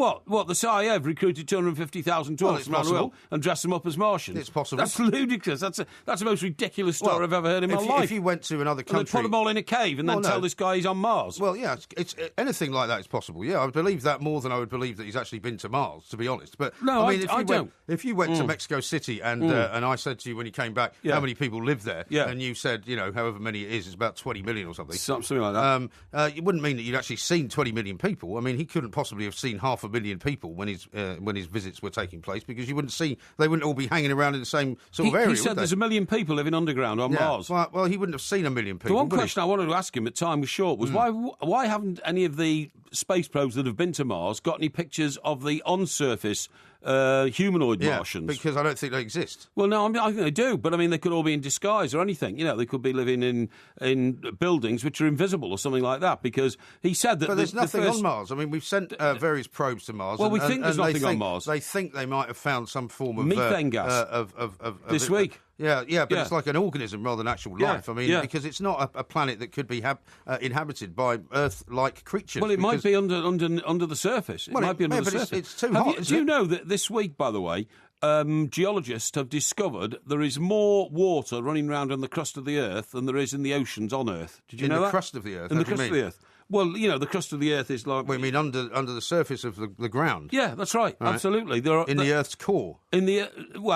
Slightly below the Earth's surface, right? I'm talking about maybe 30 or 40 miles. Yeah. There are huge rivers running around which are bigger than the River Thames. Really? And there's more water in those. Fresh water, is it? Fresh water, it is fresh water. There's more water running around in those than there is in all the oceans in the world. We'll never run out of water on this planet because we'll soon discover how to tap those underground oceans. There are underground oceans on the Earth. Well, I'm certain. We won't need to tap them. And they're full of fish and all that kind of stuff. Fish as well. Yeah, in the centre of the Earth. They might be full of mermaid-like creatures. That's where mermaids might have come from. I'm sure this wasn't in a geologist's report. No, it was. Well, they don't know what's there yet because I haven't discovered them, but they know they're there. When they do, they could well be full of humans who live underwater. Well, this is one of the things about sort of space exploration and the fact that we're still trying to discover what's out there. But there's lots of stuff on Earth that we haven't actually discovered. I totally agree. Because there's parts of the deepest trenches in the ocean that they haven't actually been to. They can't get to them and they don't know what's down there. No, I totally agree. Here, Neil says, I've been to Mars too and brought back some of the food. That's Neil having a joke and basically being rather dismissive of our guest. Shocking. Imagine being dismissive of him. Yeah, and the two mics, here's a Martian picture, and then the centre picture, and guess what? It's actually me, which is a little bit unfair, but I take it in good heart. Mike, are you on Mars? Another one here from Terry. He says, this guy's been to Mars. I think he's probably under the influence. Play this. That's another picture of me. The 4-foot Martian is proof that Mike Parry is obviously from another planet. It's all beginning to make sense now. IRMG, you're onto something. That's you, of course. And then Demis Roussos, it's not the real Demis Roussos, it's a man. No, it's a man. It's not. He calls himself Demis Roussos on Twitter. He says, you don't think it's the real one? Well, of course it's not not the real one. How do you know it's not the real one? Well, it's not. He's nicked the name. He's dead, isn't he, Demis Roussos? I think he is, actually. He's dead about 50 years ago. He says, this guy from Mars is bonkers. Can you show him the Porky Christmas party video to confirm Porky is a Martian? Warning here. Old Porky thinks there are Martians. Crackpot alert, life on Mars. See, I don't know why all these disbelievers get like this. Why can't people expand their minds and start thinking the unthinkable? But this is why people generally doubt guys like him when they tell their stories, because all of those stories that he was telling had a kind of a seed of doubt in them, and you wonder why, for example, his dad was involved with creating some alloy. These guys always have other stories around them. Yes. He went to Cambridge University. He's now a lawyer. I mean, if he was my lawyer, for example, and he operates in Washington, in Seattle, in Washington State, I think. I mean, if he was my lawyer, I'd be slightly concerned that he was going to be able to represent me in a court of law, given all of the experiences that he says that he's had. I don't know why you should think that. It's another very interesting tweet here, and it comes from somebody saying, here's a picture of Porky breaking the string on his door on Christmas morning. Then it's got a picture of Jack Nicholson sticking his head through the door in The Shining. Here's Johnny. Here's one from Gareth, who's saying he's listening down under in Australia. He says, I feel like I'm on another planet. Who is this bloke kidding with this alien rubbish? I don't know why you can all be so dismissive. That man was so convinced of what he was telling us. Well, he was, but it that was doesn't fascinating. mean that necessarily this that's has opened correct. up a whole new new avenue of thinking for me. Has it? Having this guy on the show. Yeah. No, it was a marvellous find. Who found him? Ross, our researcher. He did, yeah, absolutely. It's brilliant. This is brilliant. I'm going to... No, it was terrific Next to talk time to I'm him. in the States, I'm going to go and see him. I'm telling you. Yeah, definitely. Well, definitely. maybe he can take you to the George Washington Bridge, which is a place we know well. We do know it very well, yeah. Of New York, heading into New Jersey, and show you where the the jump room is, because you can maybe go in there and get a little trip all in that time we worked in New York, we weren't aware of a CIA bunker, were we, underneath the George Washington Bridge? No. Well, then you wouldn't be. That's the whole point, I suppose. The CIA is based in Langley, in Virginia, isn't it? Yeah. I mean, made absolutely famous by the Bourne films, yeah, when they put up the caption, back at the CIA. And they make no secret of the fact that they're there. I mean, you drive past it, there's signs everywhere. It's the CIA, Loads of people who live there work for the CIA, and it's a pretty open organisation. But they do things that we've never ever going to find out about. Of course, so they do. But I find you believing everything that he said to be slightly ridiculous. No, there's got to be something in it. These jump rooms must exist. Time travel must be possible. Stephen Hawking has just got out a new book, hasn't he? Just brought out a new book. Has he? I don't know. Why has he been in the news? Oh, no, just made a film about him. Right? Right. You know that, don't you? I didn't know that. Why do you know that? I don't know why I didn't know it. Why do you keep up with current culture, Well, modern I mean, culture? it's not something that's coming to my radar. A book has just been made. A film has just been made of Stephen Hawking's life. So it reviews all his principles, a brief history of time. Right. The most famous. Have you read that? Have I read it? Yeah. I don't need to. But and that's the most famous scientific book of all time. How maybe you should the read world it evolved. if you're interested in time travel. If you're interested in all these things. Well, it must happen, and I believe that guy we've just had on. What's his name again? His name was I think it was Andrew, wasn't it? Andrew. Yeah, Andrew. I'm certain. Do you know the one thing that does amaze me? That the CIA have let him talk like that. Well, that's the other thing that would rubbing be him out. surprising, because also, from what he was suggesting, there was more than one person involved in this whole thing. He actually mentioned another guy and said, of course, my very famous colleague, so-and-so, so we all knew that this other guy had been to Mars as well. Yeah, strange. It was fascinating. It's fascinating, but I believe there's got to be something in it. There has got to be something in it, without a shadow of a doubt. I mean, otherwise... This man's a complete fantasist going around making up what Martians look like and all that. Well, that is a possibility. No, it's not a possibility. No normal, sensible, sane person has spent his life trying to think about what Martians look like, inventing them and persuading other people they're alive. Of what benefit is it to him to tell us all that? I've no idea. He's not going on a stage and people are going to pay 20 quid to listen to him talk about Mars. That man has got convictions and deep knowledge. I believe it. Porky, perhaps that is most vulnerable at this point in the show. It's coming up to Porky quiz time very soon, though, so the Second World War is going to be the subject for that. Coming up next, not a problem. Lisa Daly's going to join us, best-selling author of Stop Getting Dumped, and she's a relationship guru, and we've got some stories and some questions to ask her. This is TalkSport.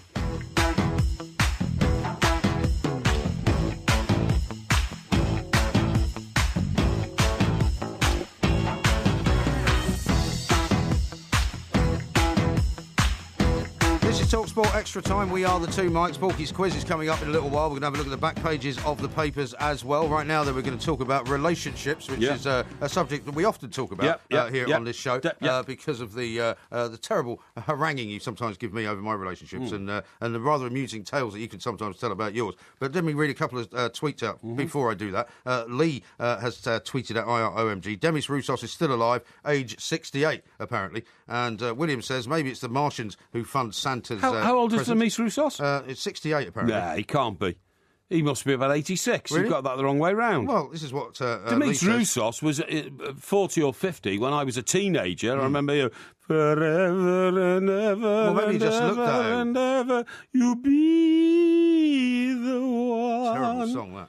Yeah. Simon says, the guy who allegedly has been to Mars has been watching too much Stargate. Stargate 1, his story is the basis of the script, so maybe that's true as well. Anyway, let's talk to Lisa Daly, who is a good friend of the show. We've spoken to her before. Best-selling author of Stop Getting Dumped, relationship guru on a TV show called Daytime. The reason we want to talk to her is because we're talking about rubbish dates, and I'm sure you've been on a few of those, as have we all. But I'm not sure I have, really. Have you not? I bet you've taken people to some strange places, though. Oh, yeah, the guy who won the X Factor has now taken his girlfriend on their first date to McDonald's, which has got to rank as one of the worst places to take anybody. Lisa, very good morning to you. Welcome to the show. Good morning. Thank you for having me back. I always love to talk to you guys. Yes, it was lovely to talk to you the last time, and we're hoping we'll have some more fun this time as well. Now, famously, there was a footballer who plays for Manchester United, who football is very wealthy in this country, took his girlfriend for the first date to Nando's, which is a kind of a chicken fast food restaurant. And we've now got another case here of the guy who's won our version of sort of American Idol, and he's taken her to McDonald's. Right. It's just not done, really, is it? Shouldn't be done. It's not. Well, it clearly is done, but it shouldn't be done. That's a terrible thing. And money really isn't even the issue. It's just the tackiness of it. It's, ketchup packets and fluorescent lights, and nobody's going to have a good first date in that situation. Even if you're just dead broke and you pack, ham sandwiches and go to the park for a little picnic, that's a better date than taking somebody to McDonald's or the UK version of Kentucky Fried Chicken. Yeah, I totally. You don't want to do that. Totally agree. There's nothing very intimate or romantic, is there, about being surrounded by a load of kids in McDonald's? Now, the problem is, Lisa, I am rather an extravagant person, and I've sometimes lost girlfriends on a first date by being too generous. What do you mean, lost them? Well, they've just left when you got to the toilet. No. We've had trouble picking up on it. I took a lady to you've probably heard of the Ritz Hotel in London, and on a first date. I've been there, yes. Yeah, I took a lady there for lunch and, splashed out on the champagne, all that kind of stuff. And for some bizarre reason, the next time I tried to contact her, I got a swift rejection. And apparently, according to one of her friends, it was because I overwhelmed her. Well, and that can be something, too, if you're going way out, over the top for a first date. The person's going to think, what is wrong with this person that they're so desperate to have a date? And you don't want to invest that much in a person that you don't know. I think you've nailed it there, Lisa. That's what it feels like. If you've got, the violins playing and the lobster for $7 and the, caviar, if you're doing that, they're going to just feel like, what... how much has this person invested already and you haven't even had a date? That's it spells psychopath. That's too much. Hang on. You don't want to go to McDonald's. Psychopath. And you don't want to go to the Ritz. Somewhere right in the middle is the sweet spot. Hang on, Lisa. You can't talk about me and the word desperate in the same sentence. I've got women queuing out of this building down round the street who'd like to come out on a date with me. Really? Yeah.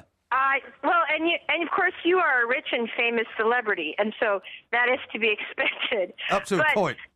Right, exactly. And is that the date you told me about earlier where you had to sell your car afterwards to pay for it? No, not me. That's just a lot. That was a different day.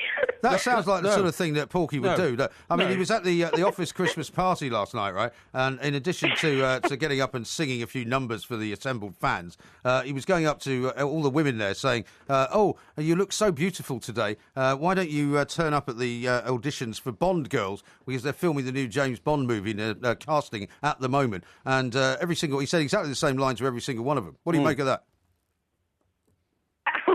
Well, did anybody fall for it? Well, they all complimented first of all, if you tell someone,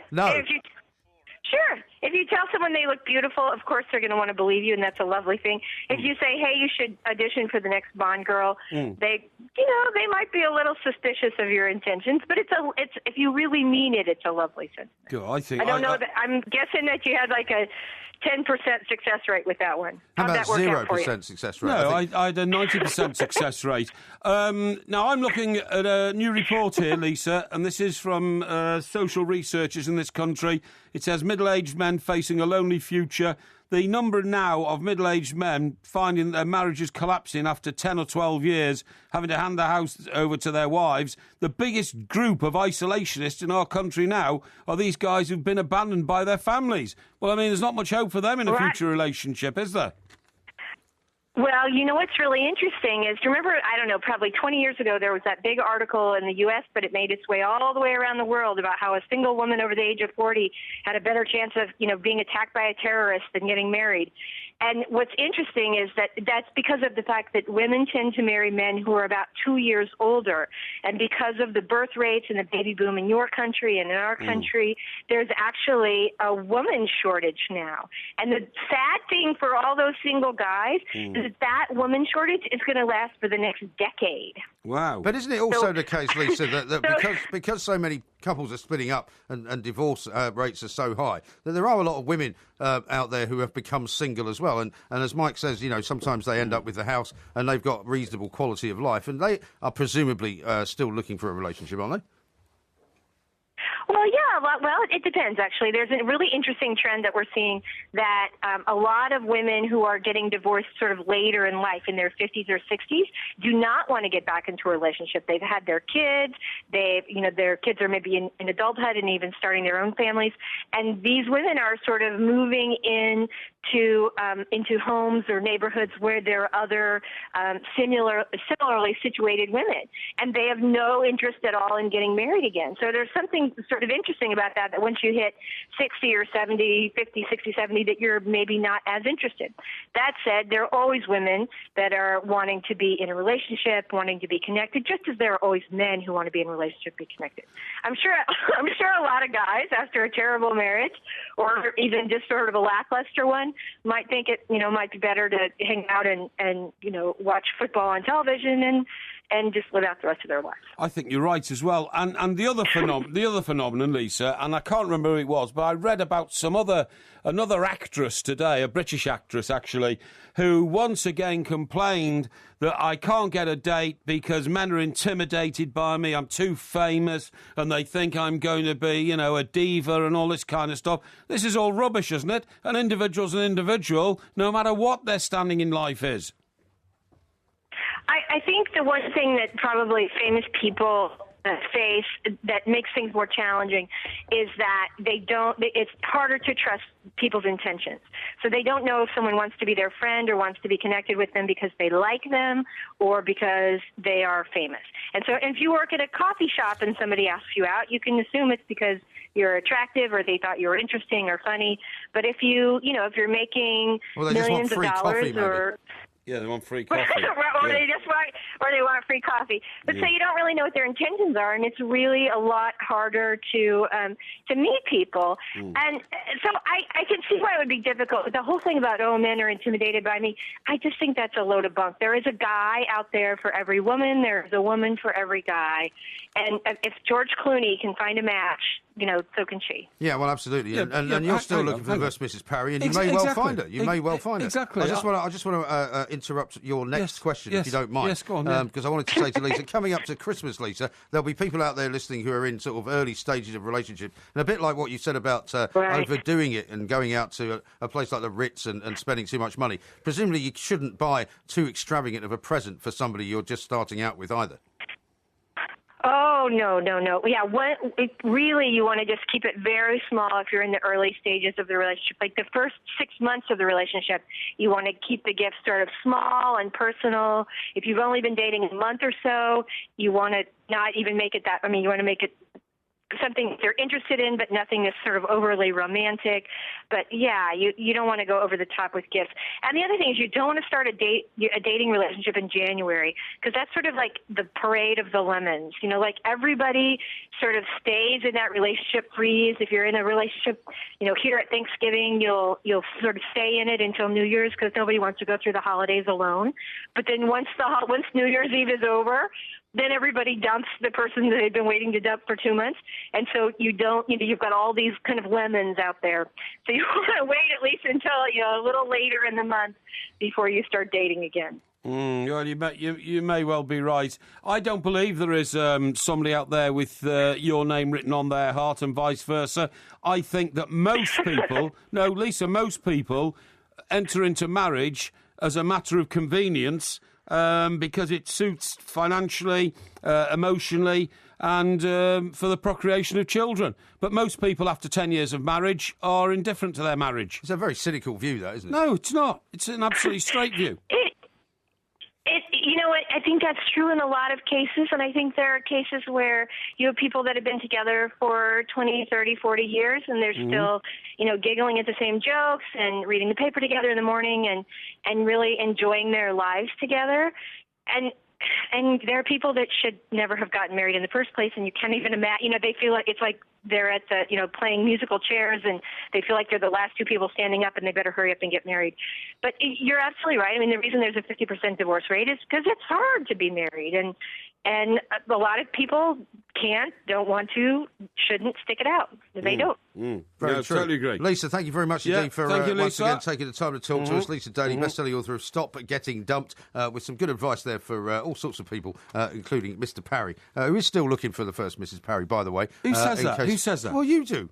I say that there is still a vacancy for the first Mrs. Parry. Right. I don't say that I'm spending day and night I'm not searching saying you for are. her. I'm not yes, saying you are. I Use the just word said, search. Well, no, I said look. As actually. usual, I said you're, look. you're trying to position me again, trying to make me look oafish, trying to make me look, as though I'm vulnerable. I'm not having it, Mike. Not having it, pal. Well, we're going to be doing lots more coming up. We're going to have a look at the back pages. We're going to have Porky's quiz as well. This is Talk Sport with the two mics. Who do you think you are kidding, Mr. Hitler, if you think we're on the run? We are the boys who will stop your little game. We are the boys. Given that this piece of music is very much in that period that you remember very well, there's no need for me to ask you, of course, what that is the signature tune to, is there? Well, that's obviously Dad's Army. It is. It was my dad's favourite TV programme of all Was time. Well, he lived through that era. Yeah. I mean, it's amazing to think, Mike, that, my father was in a ship approaching France with Stuka bomber divers coming down trying to blow him to pieces. Yeah. It was living history. Yeah. It was living history. And Absolutely. So when he, and we're going to do a bit of history now because you have requested that you Well, I don't think I requested. Yes, I you said did. if you've No, got to you go did. on with these, No, you did. You these said- entrapment type quizzes. You said that you wanted to pick the subjects because I you said thought that you would might be as fairer. well give me a dress on something I know an awful lot about. And you asked for a quiz on the Second World War, so that's what we have now. I just indicated that I am a bit of a historical expert on that period of history, yeah. Excellent. Well, as usual, the quiz questions have been prepared independently. Oh, yeah. And, without any influence from you. No, and they've been audited independently as well. And if you happen to get one of the answers correct, you will hear this. And your name will go on the list. What is it? Don't tell him, Pike. And if you get one of the answers wrong, this is what you'll hear. Well, Mr. Lardy-Dar-Gunner Graham, that is what makes the British Army what it is today. Remember what that one was from? That was from It Ain't Half Hot Mum. It was, Which they absolutely. won't show repeats of these days Really? because there were too many... Off-colour jokes or whatever. Yeah, too many instances in it then which would be regarded as unacceptable Yes, now. yes, indeed. Right, are you ready? Yes, I'm ready. Yeah. Question Yeah. number one. When did the Second World War start? What? When did the Second World War start? 1939. Can you give me the month? September. Correct. And your name will go on the list. What is it? No, he's Don't tell him, looking very pleased with himself. 1 out of 1. Cute. Incredible. Cute. Question number 2. Yeah. Where was the Battle of Monte Cassino? That was in Monte Cassino. Well, where is Monte Cassino? It's halfway between the foot of Italy and Rome. Can you be any more specific than that? Yeah, I can. It was a monastery on the top of a mountain, and it impeded the German approach up through Italy to try and take it from the Italians when the Italians had to throw in the towel. Very famous battle. Yes, I'll give you that. Yes. Correct. 2 out of 2. Is it? Don't tell him, Pike. It happened in from January to May 1944. That's right. And it's about 30 kilometres southeast of Rome. That's right, absolutely. So right in the centre of Italy. Question number 3: Who directed The Longest Day? The Longest Day was directed by Richard Attenborough. Incorrect. No, it's not. It is incorrect. Directed, you say? Oh, I thought you said acted in. Acted in. No, I said directed. Directed. No, I thought you said acted. Well, I thought I you said acted. directed. No, I want to review my answer then. Okay. Directed. Yeah, who The directed Longest it? Day. Yeah. Longest Day was directed by... it wasn't John Schlesinger. Is that your answer? It was... No. Hang on. It was... the director wasn't Steven Spielberg, because he didn't do war films like that. Well, he did Private Ryan, but he didn't do this one. The Longest Day was directed by...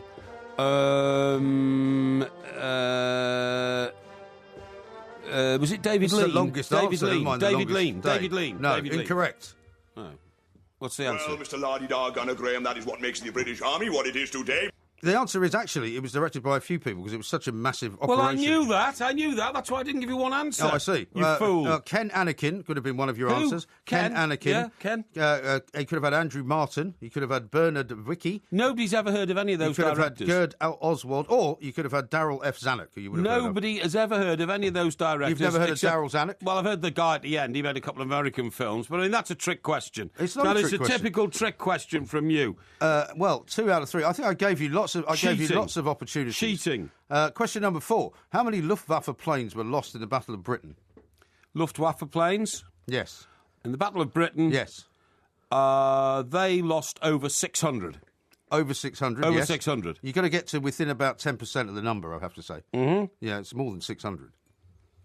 They lost over 800 planes, actually. Are you just going to go up a couple of hundred? No. Is that your answer? My answer is 850. Yeah, well, incorrect. Mr. Lardy-Dar-Gunner Graham, that is what makes the British Army what it is today. More than double that. 1,636, which is almost half of their entire aircraft. In the Battle of Britain? Yes. That's why it was such a pivotal battle. I think you're confusing the Battle of Britain with the Blitz, which carried on after that. Not at all. And where we shot down an awful lot of planes on night attacks. That was the number of planes that was lost during the Battle of Britain. I dispute that. I don't think you know anything about the Battle of Britain. I know everything about the Battle of Britain. Well, you don't know how many Luftwaffe planes were lost. We'd have lost the Battle of Britain if the Germans had continued to bomb the airfields and not turned their attention to bombing London. But one of the reasons I know everything about it. One of the reasons why the air attack on Britain by Germany was curtailed. We shot down so many planes. Was because they lost so many planes in the Battle of Britain. Germany ran out of steel to build replacements. They also ran out of aircrew. Question number 5. What was Vichy?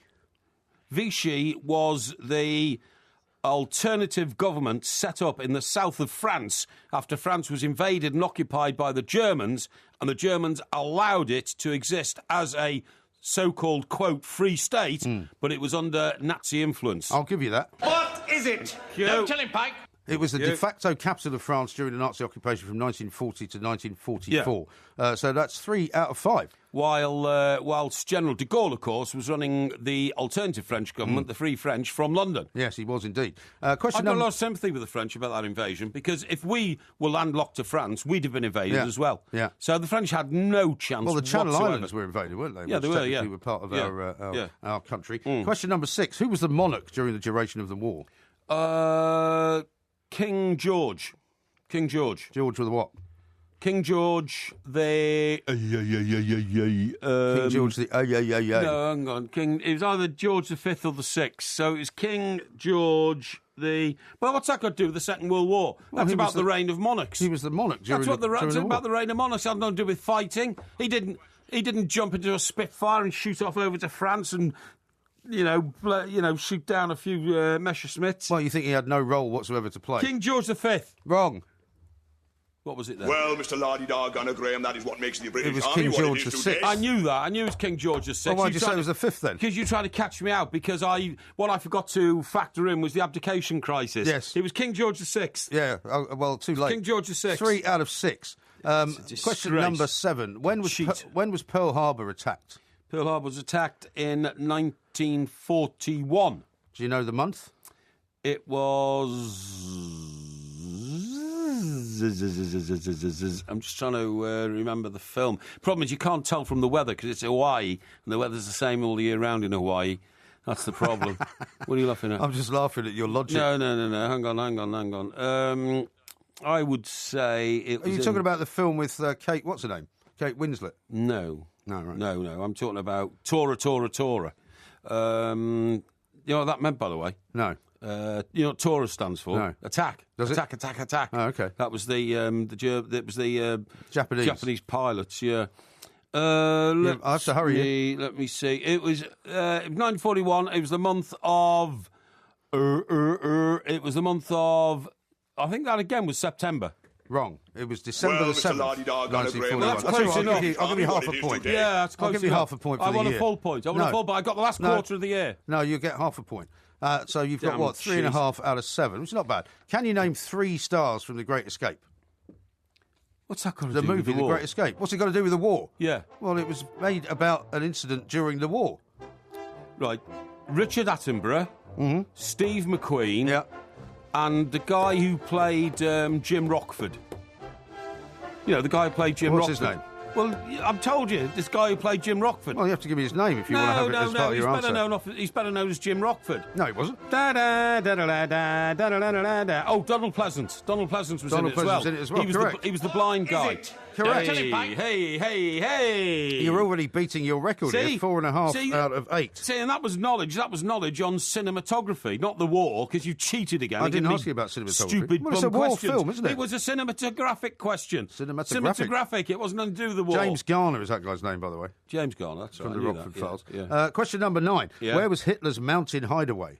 It was called the Berchtesgaden. The what? The Berchtesgaden. You'll have to pronounce it correctly if you want to get the point. It was called the Berchtesgaden, and it was in Bavaria. Yes, true. On the edge of a mountain overlooking... But I can only give you half a point. Overlooking the Black Forest. I can only give you half a point because... Why? It's Berchtesgaden. It's the Berchtesgaden if you come from that part of Germany. I know the local dialect. It's not Berchtesgaden. No, you've got to give me a full point on that. Well, spell it then. We're not going any further. Spell it then if you want to get a full point. Berch Garden. Okay. Berchtesgaden. That's the way you pronounce it. Yes, I'll give you a point for that. Hey! So you got 5. You see how happy he is. He's 5.5 out of 10. Wow. Now, question number 10. What do you mean? Exactly. You haven't had 10 questions yet, you fool. Well, because I'm predicting that maybe you won't get this one. You've already gerrymandered the question. I haven't gerrymandered You've already gerrymandered the answer. This is one of the easiest questions you'll ever have. Right, go question on. number 10. What film score is this?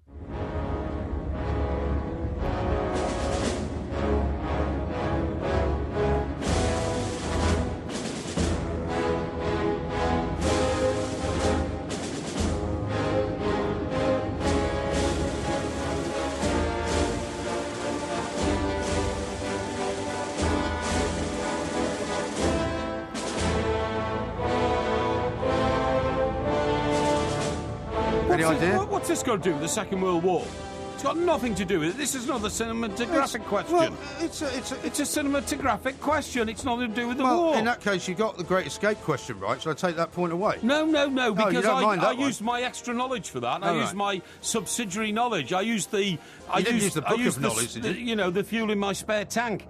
Why couldn't you give me, one like the... I thought this was the easiest question of the lot.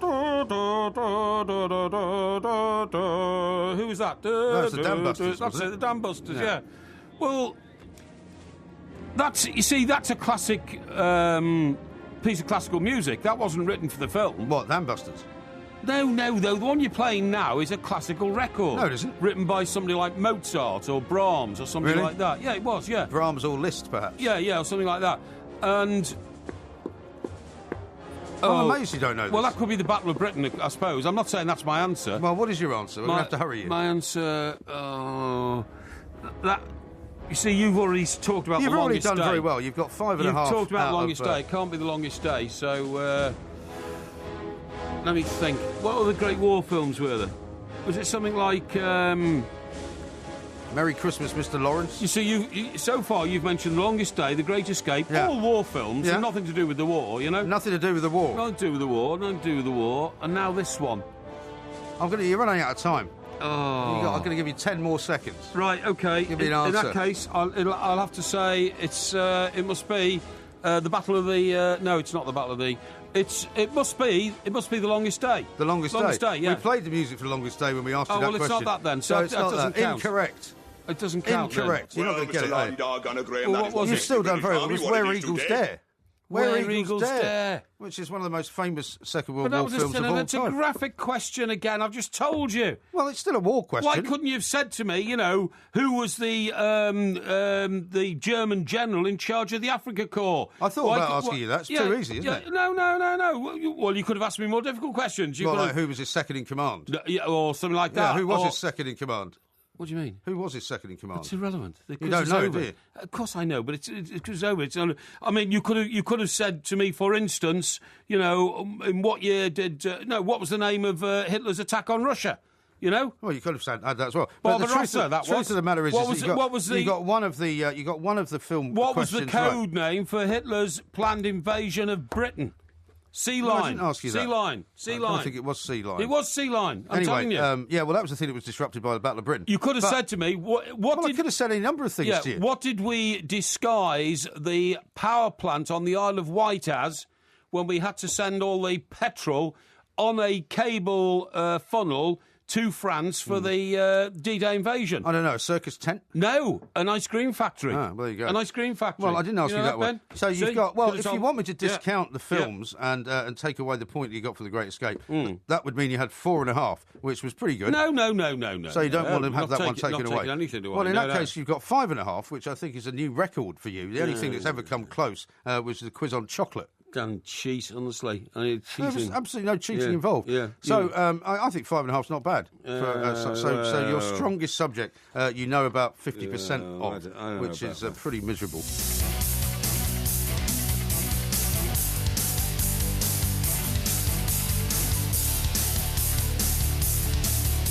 This is Talk Sports Extra Time. We are the Two Mics. There will be a podcast coming out, of course, a little bit later on. Follow us on Twitter at the Two Mics, at Mike Parrier, at IROMG. Yeah. And I'll just read this out from Will, who's tweeted this in. Yeah, cool. My granddad would have been proud of you for today's quiz. He's directed that one at you, Mr. Parrier. Yeah, absolutely, because on the war questions, I got them all right. On the cinematographic questions, I got stitched up again as usual. Well, you got 2 wrong on the movie questions. James Green says, Mike, you've been stitched up again by old MG. If the questions had been all war based, you'd have aced that. By the way, just getting the words mixed up there. Have you noticed how much influence the Dutch nation are having on our sporting scene at the moment? Well, I suppose you get that. Well, particularly when Manchester United played Southampton the other night, and Van Gaal and Koeman were both. That's right. And then you've got Koeman today talking about bringing Wesley Sneijder to this country. Wesley Sneijder. He says it's not going to happen, doesn't he? He says it's not going to happen because we have the same agents and I know the boys very well. Yes. He's not come here. But now we've got Michael van Gerwen, who's the world at the darts champion.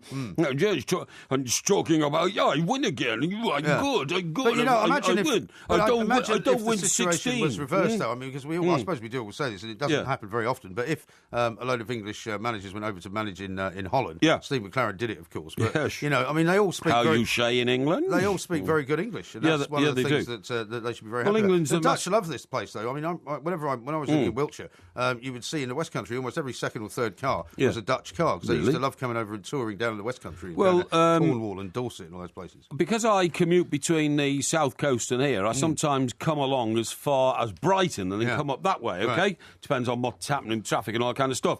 Now, on the way, there's a road that goes up towards Horsham or somewhere. Is that the A31? I'm not sure what road it is, to be honest. I'm not sure what road it is. But anyway, point of my story is... What is the point? The point of the story is there's loads of lay-bys there. Yeah. And whenever you drive along that road, those lay-bys are always full of Dutch cars. And the reason being, I didn't know this till I spoke to my financial advisor, who is based in Horsham. He said, somebody published a book in Holland about the British countryside, and they said the loveliest road is the road that links the A27 on the south coast to Horsham. Oh, really? And you know, they come in spring when the blossom comes out, and it's said to be the most beautiful road in Europe. Oh, right. Yeah, unbelievable. Unbelievable. I mean, there's certainly an awful lot of Dutch tourists over here at the moment. Yeah. Anyway, let's have a quick look at what's going on on the front pages. And they've all got sort of different stories this morning, haven't they? They haven't got anything that kind of gets them all on the same subject. But we start with Daily Mail. Bargains galore in High Street War as official figures show shoppers are enjoying the biggest festive price drops in 12 years. Christmas costs less this year, they say. That's because prices are all being forced down by the fact that oil's going down. But listen, I'm a bit of an expert in the economies of the oil industry. Are you? And if you want me to tell you about how it could be really bad news, the oil price going down, I will tell you, believe me. Well, I'll tell you what's very interesting. What's very interesting is the amount of money that is being lost by some of these Russian oligarchs. I saw a headline. Over £1 billion, apparently. Well, yeah, so much money. Asimov, of course, involved with Arsenal and the Chelsea owner as well, Abramovich. Yeah, $1.3 billion between them. Absolute fortune because of the rubles kind of devaluing, basically. And they're now, apparently, there was a piece in one of the papers yesterday saying that all of these very wealthy Russians are now buying even more property now in London in order to kind of hedge their bets. Well, they're getting the money out of Russia, aren't they? Because the ruble is sinking faster than your your level of morality when it comes to the quiz, when you always cheat on the questions. I'm going to get serious for a minute. Go on. The one on the front of the Times, 2 stories. Secrets of Britain's teen terror trade uncovered. It talks about how ISIS grooms girls from the UK to become jihadist brides. And, of course, we had that very dramatic story yesterday of a 15-year-old girl being taken off a plane at Heathrow Airport as it was taxiing along the runway because she'd been sort of brainwashed into going into jihadism. But and they think she was on her way to Syria, don't they? Yeah, I saw a report last night that was saying something like 5, which doesn't sound like a lot, but it is, if you add it up, about 5 of these youngsters a week are somehow sort of slipping through the net and getting over to Syria. That's right. But the other one is even more important. Westminster abuse inquiry linked to killing of 3 boys, right? And Scotland Yard's made dramatic appeal for witnesses to 3 child murders carried out by Westminster paedophile ring, including a boy strangled by a Tory MP. I mean, this is a massive scandal, Mike. It really is. But it'll never, ever come to fruition, because the establishment will cover it up. Yeah. It doesn't matter whether they're Tories, whether they're Labour, whether they're Lib Dems. They've all got terrible sexual scandal stories within their parties. But do you not think the way that this has been... And it'll never come out. The way that this has kind of been moving over the past few weeks, it seems to be getting closer to coming out. The investigation seems to be now at a point where they've found some credible witnesses who they say they are certainly pursuing their stories anyway. Like every time a new sort of horror emerges, or a new claim, or a new revelation, it gets covered over again by something else. Believe me, I just wonder if it's like times have slightly changed. I don't think they perhaps, have. And perhaps No. if the people involved are no longer alive, I think it will come out. I think if they are alive, then perhaps it won't. I'm not sure it will. I think when the Home Secretary is Theresa May, I think people from MI6, MI5, the House of Lords all visit her and say, look, there are reasons why we can't. Now, I'll tell you, I've got a bit of a link to this. When I was a very young reporter on the Chester Chronicle, I mean, literally, weekly newspaper and all that, our local MP was Peter Morrison. Yeah. Now, Peter Morrison's been dead a long time, so I speak without fear or favour about him, but allegations have been made about Peter Morrison in the papers as being one of the architects of this paedophile ring within Whitehall. Right. Peter Morrison got as high as being Mrs Thatcher's PPS, Private Parliamentary Secretary. He was supposed to have organised the fight back for Mrs Thatcher against those who wanted to depose her. Right. And they did depose her because Morrison was intoxicated most of the time. Used to drink a couple of bottles of vodka a day. And everybody who worked with him could tell what time of day it was by how low the vodka was in the bottle of vodka, how low the level of vodka was in the bottle on his desk. When I was on the Chester Chronicle, one time a new health centre opened in Chester. That's all it was, but I mean, the local MP turned up to get his picture in the local paper, you know what I mean? It was Peter Morrison. And I remember him patting me on the head, so to speak, and saying, and nobody knew anything about this. Nobody knew anything about it. This man was a barrister who'd been schooled at Oxford and got an Eton, Oxford barrister of the Middle Temple and all this kind of stuff. Right. Sort of started stroking the hair on the back of my head and said, "You look like a very bright young man. You must come down to London and interview me for a piece for your paper." Well, I look back on it now with horror, thinking, "Crikey, what was going on?" Yeah. So because we all know, because we've worked within the establishment, these things have been getting covered up for decades, literally decades. Well, we'll see. Well, maybe, as I say, maybe things will change. Yep. One that I think you might be interested in, because you're a bit of an expert in all the different kinds of medication. Ibuprofen helps you live an extra 12 years. Yeah, I've seen it. It's on the front of the Mirror? Express and the front of the Mirror as well. Yeah. Mirror's sort of jumping on the bandwagon there. Well, is ibuprofen a painkiller, is it? It is, yeah. Well, you see, I don't get this. Whenever I've had, toothache or muscle ache, because you can get muscle ache, because I take so many tablets for my heart, it gives you, muscle pains and all that kind of stuff. I've never taken a painkiller that's eased pain, including ibuprofen. Have you not? I No. mean, it mostly is No. supposedly used to fight inflation.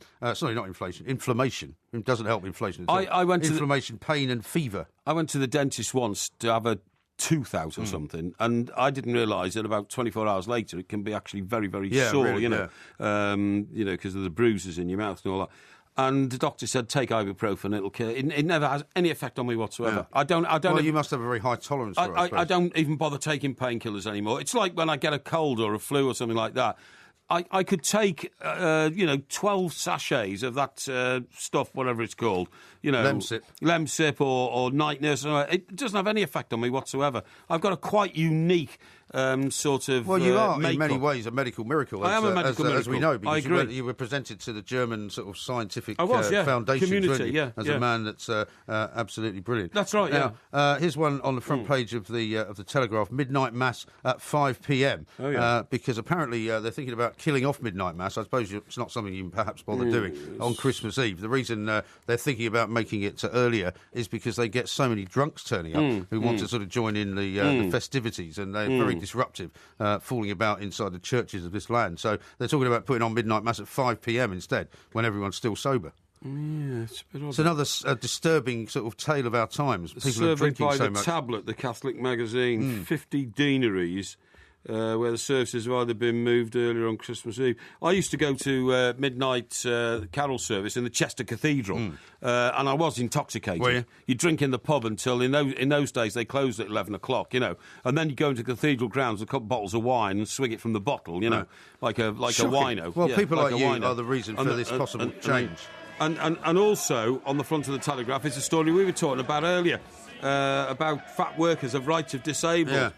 Look at that noise there. And then also That's your singing, that noise. The Christmas getaway began early yesterday as motorways were clogged with drivers taking advantage of cheap petrol prices. 12 million cars will be on the roads during the festive period. I keep telling you that it's going to be a nightmare and a crisis, and we've got to build more roads. I want hundreds, thousands of miles of new roads in this country to cope with cars. Even if they did that, it's not going to happen for years and decades probably to come. But and I want Heathrow to have an extended runway. Yes, I know all that. Look into the light for a moment. We've got coming up next, Donna Harvey from San Diego. She's going to tell us the latest in this Sony hacking scandal, which is an extraordinary story. This is TalkSport.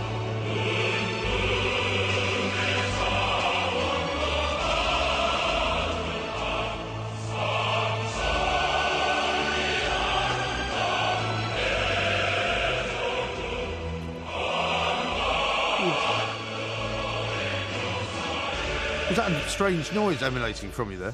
What's that? I thought there was a strange noise emanating from you. No, what is that? What is that music we're just playing? This is the North Korean national anthem. No. Is it? Now, don't be very careful what you say, because we don't want this hacking group hacking into your emails or into your Twitter account. I fear that if you upset the Koreans, they're the sort of people who come over and kidnap you and take you back to Gyeongwai Pyong or whatever it's called. Yeah, no, they don't do that. They just hack into your electronic mail. Imagine ending up in a North Korean jail. God.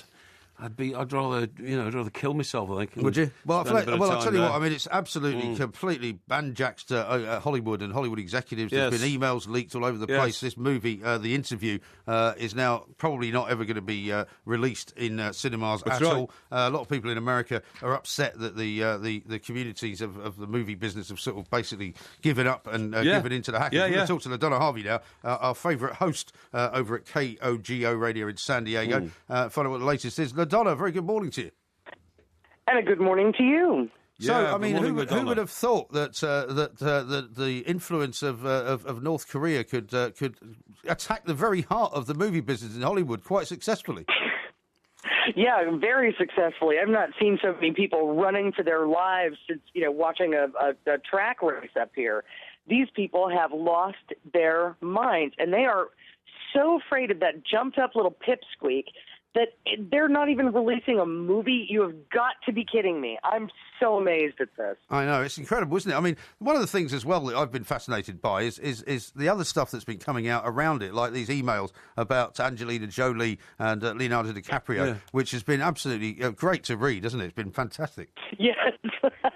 I know. I feel like I'm doing something naughty every time I see Sony emails. I go, oh, I got to read that. Right. They're talking bad about each other again. I mean, why wouldn't we expect that people wouldn't get along in the movie business? They pretend like we all pretend in our real lives to love each other. We don't all love each other. I mean, I love you. Of course. But we don't all love each other. Well, I mean, it's back to the old adage of, don't put things in an email that you don't want anybody else to read. That's right.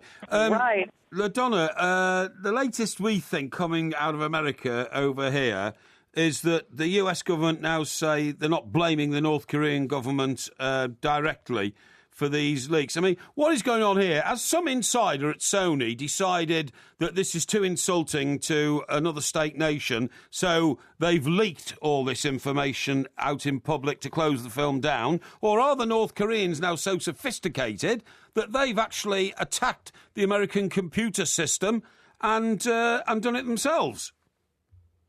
I think that what they did is got very, very concerned because the North Koreans were actually able to hire somebody to do this for them. Yeah. The government might have not have been, directly responsible, but this absolutely has everything to do with the North Korean government. And apparently they hired some really good hackers and good on them. But really, I still can't believe that anybody took this seriously. No. Do you know what it reminds me of, LaDonna? You're probably a big fan of the Bond films and all that. I mean, remember the film, The Spy Who Loved Me? That was about, the East and the West cooperating together. And I mean, there's been lots of films over the years which have really trashed the Russians when the Cold War was on and all that kind of stuff. Nobody thought of pulling out of a film in those days just in case, Mr. Gorbachev got upset. No, and he had his finger on the button. Yeah. I'm not even sure they have running water in North Korea. Well, they don't. I mean, that was the thing. They have a lot of poverty. I mean, every time they were sort of making noises about firing missiles towards Japan or towards South Korea or anything like that, the missile always only got about 100 feet in the air and then fell down, didn't it? Yeah. Yeah, and then you had the Chinese telling them, now, stop it. don't make us come over there because we will, and then you'll be ours. Yeah, I know. No, well, that's the thing. You don't want it to escalate into that kind of situation. This is a country where 91% of the people live in dire poverty, where they eat rats because they got nothing else to eat, where if you go into the countryside, you actually find, local people gnawing the bark off trees because they're so hungry they've got nothing to eat.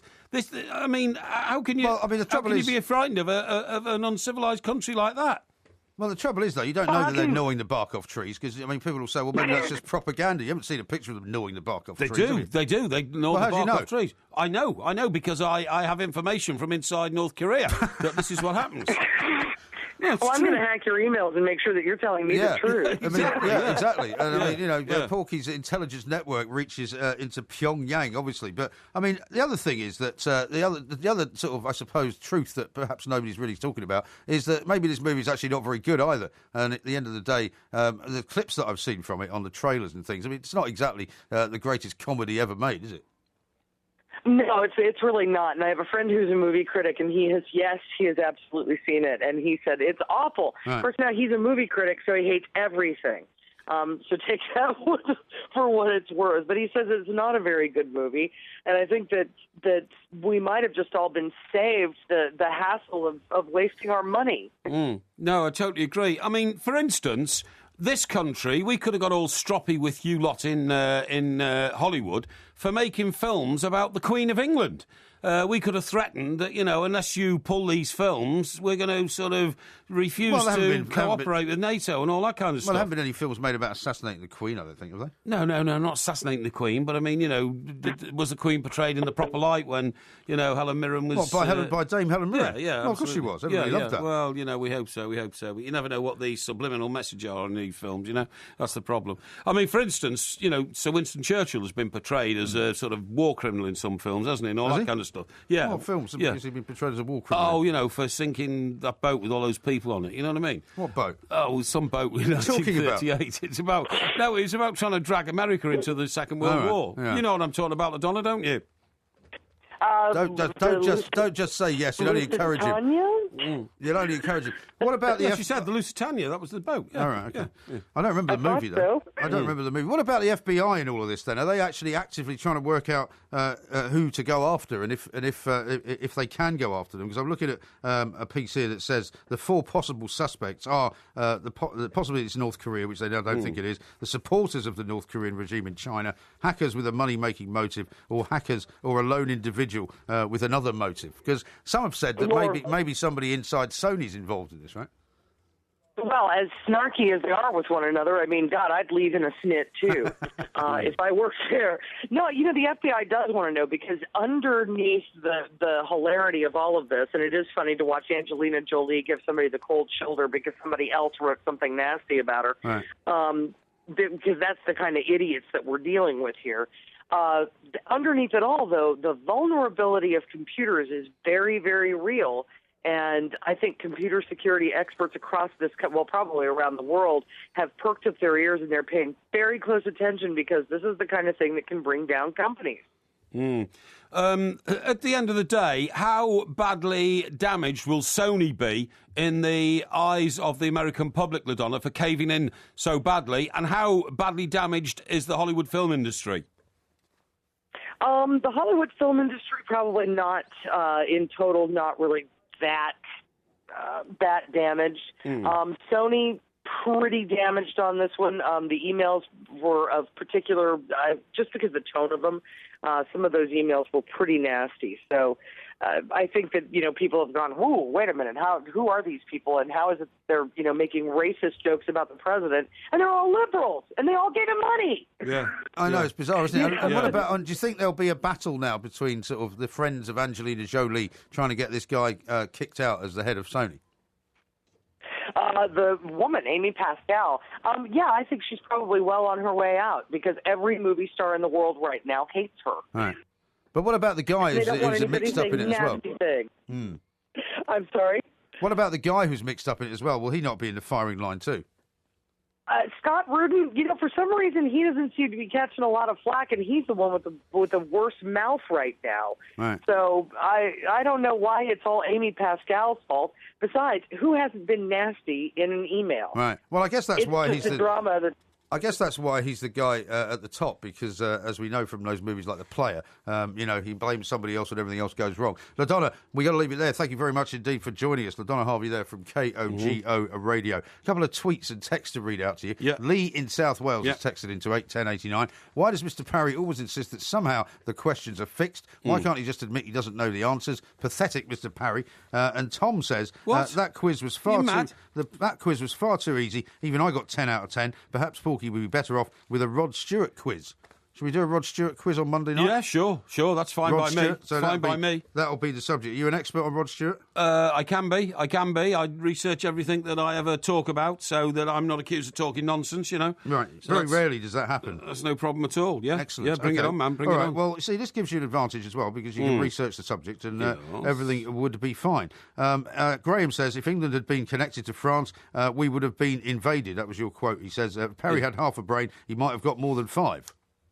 What? Sorry, what was that relevance to France being invaded? Well, that was your quote. If England had been connected to France, we would have been invaded. Well, we would have been. Yeah, I know, but we're not connected to France, are we? No, but... I think that's his point. No, but millions of years ago we were, before the Ice Age split up the landmass and created the English Channel. Yeah. Doesn't that idiot who's... I'm sorry, I don't mean to call our listeners idiots. Doesn't that gentleman who's short of knowledge know that was the situation? All I'm saying is the natural barrier of the English Channel meant that the Germans could never, ever have invaded this country. Yeah. Never. You ask any historian from the Second World War, it was absolutely impossible for Operation Sea Lion to have succeeded because it would have meant, the biggest wholesale invasion by sea ever mounted. Yeah. And they didn't even have enough ships to do it. It was far too ambitious, wasn't it? Yeah. Now, I'm going to ask you to look into light for a second. However, coming up, I want to ask you to answer this question because William has tweeted at the two mics, how's Porky's roof garden going on? He described it as a horror show last Tuesday it's morning. A mess. So don't answer me yet. Mess. I'm going to talk to you about it. It is a complete mess. We'll find out how the roof garden project is coming along next on TalkSport.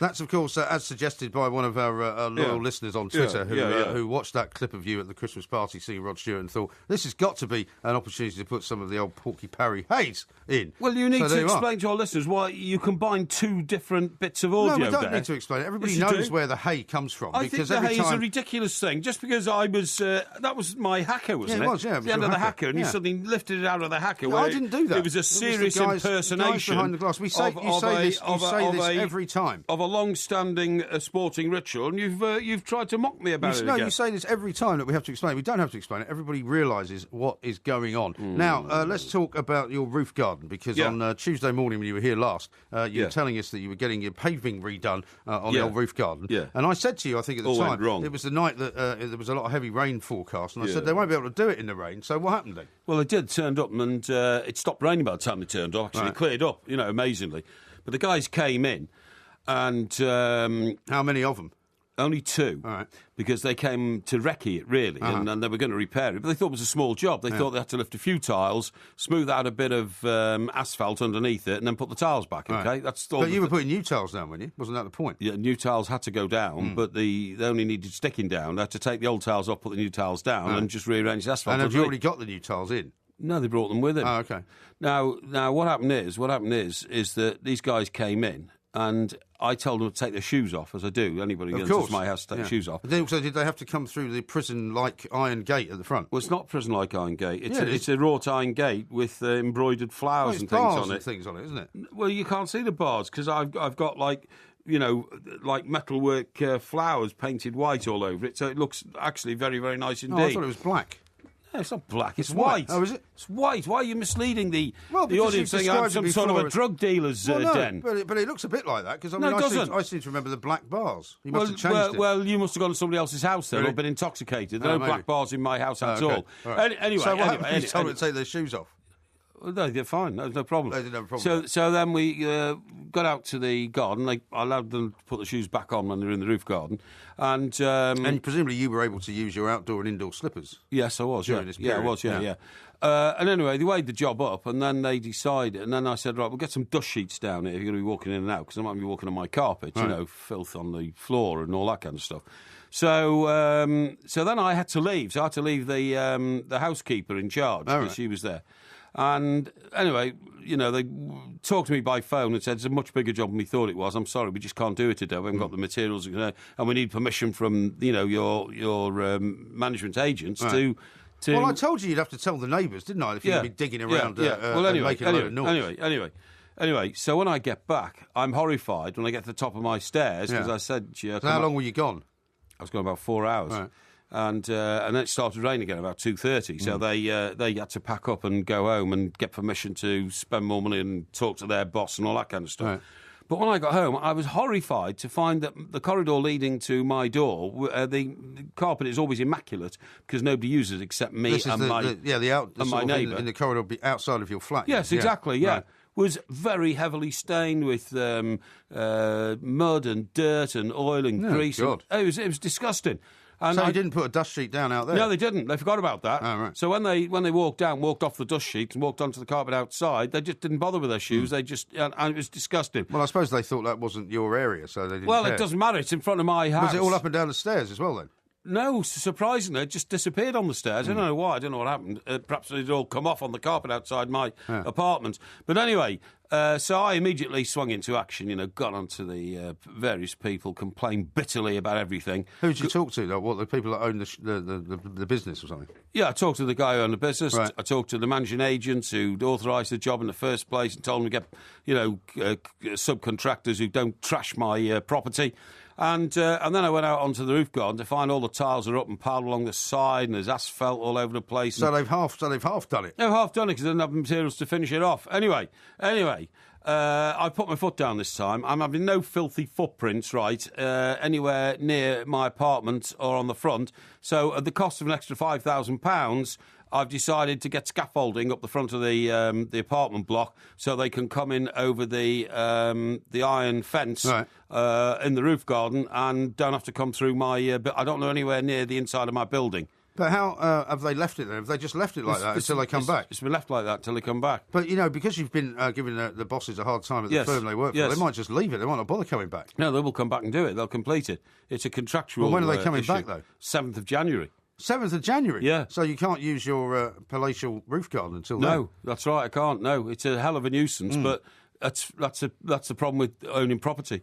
You sometimes have to go through tremendous inconvenience. When my sister had her house redone in Bournemouth, they expanded it from a sort of 4-bedroom house to a 7-bedroom house, but every bedroom had an ensuite bathroom fitted, and they put my goodness, that must be a lot of work, wasn't it? Well, I was about to say, and they put another floor on the top as well to build a home cinema and another sort of granny flat apartment. You see what I mean? How big is this house now, then? It must be like some mega mansion. It is. It's got an east wing and a west wing, and about... So they give you a wing when you get down there? Well, not really. That's on the ground floor, and they've got 3 or 4 rooms in between the west wing and the east wing, including a dining room big enough to take sort of 30 people. You see what I mean? And all that kind of stuff. But the point of my story is that went on for nearly a year. Yeah. And my sister was in despair. She was living on a building site. I mean, living on a building site, because they did all the driveway and everything terrible as well. Because then you don't feel it's your home anymore, do you? Well, not only that, but, how unpleasant is it to have literally 3 portaloos in your front garden watching workmen going in and out of them all day and all this kind of stuff? It's horrible. It's horrendous. Well, maybe you won't want to spend any time in Epsom then, if that's the case. What do you mean? Well, if you can't use the roof garden, you might want to prefer to stay down in the other Well, property. it's going to, it's a gambling act and all that kind of stuff. But, I just had to bite my lip and get on with it. I mean, they could have come back and put back the tiles that they took up on a temporary basis until January, and they offered to do that, but I turned that down. I said, no, I don't want any of your filthy-footed men in my house anymore. Filthy-footed men? Yeah, exactly, yeah. No. So stay away until the scaffolding comes, and then they don't have to access the property at all. They will do it all from the, From the outside? Yeah, they do it from the outside. Just you have to get permission for that, though, from everybody else? Yes, you do. You have to get... And what if somebody says, no, thanks? No, you have to get planning permission from the council to erect scaffolding. Yeah, but what if the other neighbours object, though, is what I'm saying? I would ignore the objections. Would you? Sorry, yeah, completely ignore them, yeah. Nothing to do with them. Such a good I've got neighbour. to get my garden sorted, and if that takes light away from the flat below me, because the scaffolding in front of their bedroom, that's hard luck, I'm afraid. As needs must. I'm on the top, and it's got to be done from the top down. I see. Now, and if we don't get it fixed anyway, water might run through my roof garden into their flat, so it's got to be done. That is a bit of a worry. Yeah. A couple of tweets to read out to you on various subjects. William has tweeted at the two mics, the Lusitania was sunk in World War I in 1915. Yeah, of course with it the was, loss of lots of American citizens. It did not enter World War I. Yeah, but I didn't say Lusitania. It was LaDonna who said it. Yeah. Well, do you want to correct her then and say No. She tried her best to help me out. She just got it wrong. But you don't know the name of the ship, do you? Yeah, it was the Mauritania, I think. Oh, was it? Lusitania, something like that, yeah. And here's another one from Woodenhead. Why doesn't Mike Parry use his military knowledge to stage a special military operation to rescue Tommy the chimp? Well, I mean, I know that sounds ridiculous and all that, but I would go a long way to try and help Tommy the chimp. I have nightmares about abandoning him and leaving him. I've got one here, comes from Neil. He says, Mike, I've been to Mars and I brought you back some food. And you've got a picture of a Mars bar included. Yeah, so very good. That's a bit of a laugh. We like a bit of a laugh here. We do. And this is one, actually, for anybody who's anywhere near the Dartford Tunnel. Dartford Tunnel, south to north, is a total gridlock because of roadworks. Junction of the M2 to the M25 is gridlock. Yeah. Tunnel entrances, tails to the M20 junction, and it's only 4:30 in the morning. Unbelievable. Is that right? Where's that? The Dartford Tunnel? Yeah, it's basically coming into the Dartford Tunnel from the south. I see. So off the M25? Well, yeah, you're coming up from the M25. That's right, yeah. So apparently there's roadworks there, so you were right about the chaos, because there's going to be a lot of people, even now, making their Christmas getaway, I suppose. That's right. I've got one here from a guy called Michael. He says, a Mike Parry a day, this is a reference to Mars, obviously, helps you work, rest and play. And one here from... How very clever. Yeah, very clever indeed. And one here from Willis. He says, can I have a shout-out, please? Thanks for reading out my tweet. Love to you. I'm not sure what that is about here. You've got to read it first to yourself before you read it out, otherwise you get yourself all mixed up. I don't know what it is. I couldn't get it. Right, here we go. Dennis says, after that war quiz, I'm now confused about who were the combatants.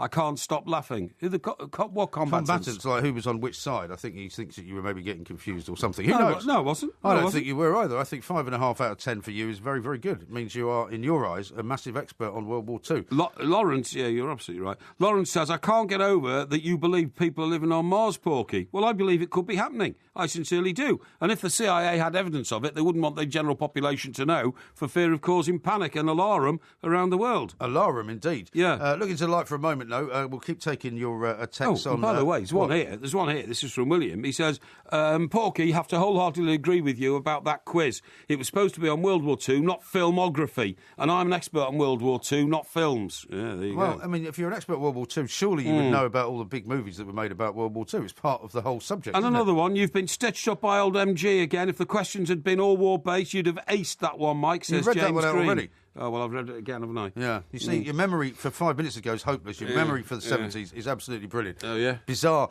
situation. And when am I going to review the week's television? Oh, yeah, we can do it next if you want.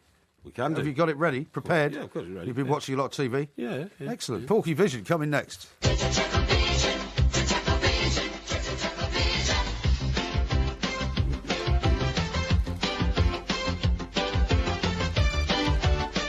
We've had the Porky quiz already, which has proven to be one of the very popular parts of this Two Mics 5-hour spectacular. Porky Vision is running it a close second, though. There's lots of people saying that this is the most incredible television review of what's on the telly that they've ever heard, really. It is. Not so much because of the insight that you provide, but more about the way that you tell people what shows to watch, even though you haven't really seen many of them. No, I watch everything.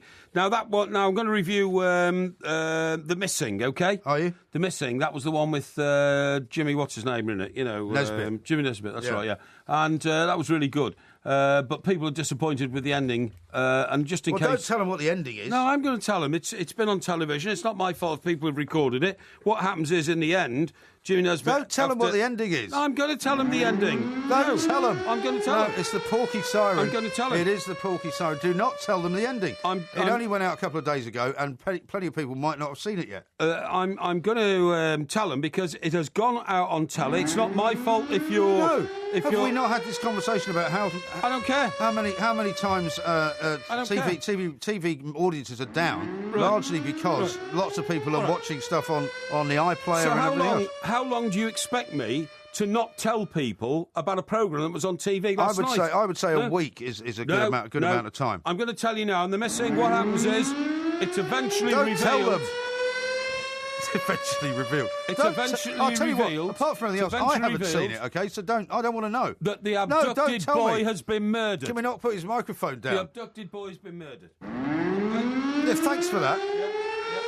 Oh, right, so now we know that they're never going to find him and they're never going to find true happiness, right? No. Thank you. They're not going to be happy because their little boy has been murdered. So the 8-year hunt and all that kind of stuff, came to nothing. Great. But it got great load of plaudits. You are unbelievable. What? Why? I just told you I haven't seen the last episode. Right? Well, that's hard luck, pal. That's not my fault. That is not my fault. I'm supposed to review television. So if I watch television... Yeah, but, there are people, for example, John Hearn comes in every week and reviews movies for us, right? If the movie is one which is particularly kind of dramatic and it has a couple of plot twists and it has a kind of an ending which is a bit of a surprise, he doesn't tell everybody what it is. I'm sorry, but... He says that there is a bit of a twist at the end, so he doesn't ruin it for everybody. No. If I have to provide a service to our millions of listeners, and if I'm spending my time sitting there watching these things on behalf of, the viewing audience of TalkSport, then I have to tell them what the ending is. I can't for the 5 or 10% who record it and think even if one of them's me. Even if one of them's... Well, particularly if one of them's you, who wants to selfishly store it away and watch it in their... How is that selfish? Because you're denying the millions of listeners who listen to us from the benefit of my TV review if I can't tell them the conclusion to the programme. OK, well, here's a late-breaking... The little boy died. Here's a late-breaking piece of information for you. OK. It says, and this has come from an incredibly reliable source, OK? Right. I can't tell you who at this stage. Right. It's not true to say that he actually died because the way that it's left is that it's unsure if he's dead or not. It's been left open to interpretation because there might well be a second season. Well, that's my interpretation. Okay? So your interpretation is wrong. No, it's not. Not only have you ruined the ending for people, you've got the ending wrong. No, I haven't. Did you actually watch it? No, I haven't. Did you watch it? Did I watch what? The Missing. Of course I... No, you didn't, did you? I kept tabs you haven't watched it. Kept tabs on it all the way through. All the way through. Did you watch the last episode? Yes or no? I didn't watch every minute of it. Right? Didn't watch every minute of it. But that's... all right. Well, now the other one... Shall we move on to something else? Yeah, what about The Apprentice? Everybody's saying The Apprentice has become rubbish.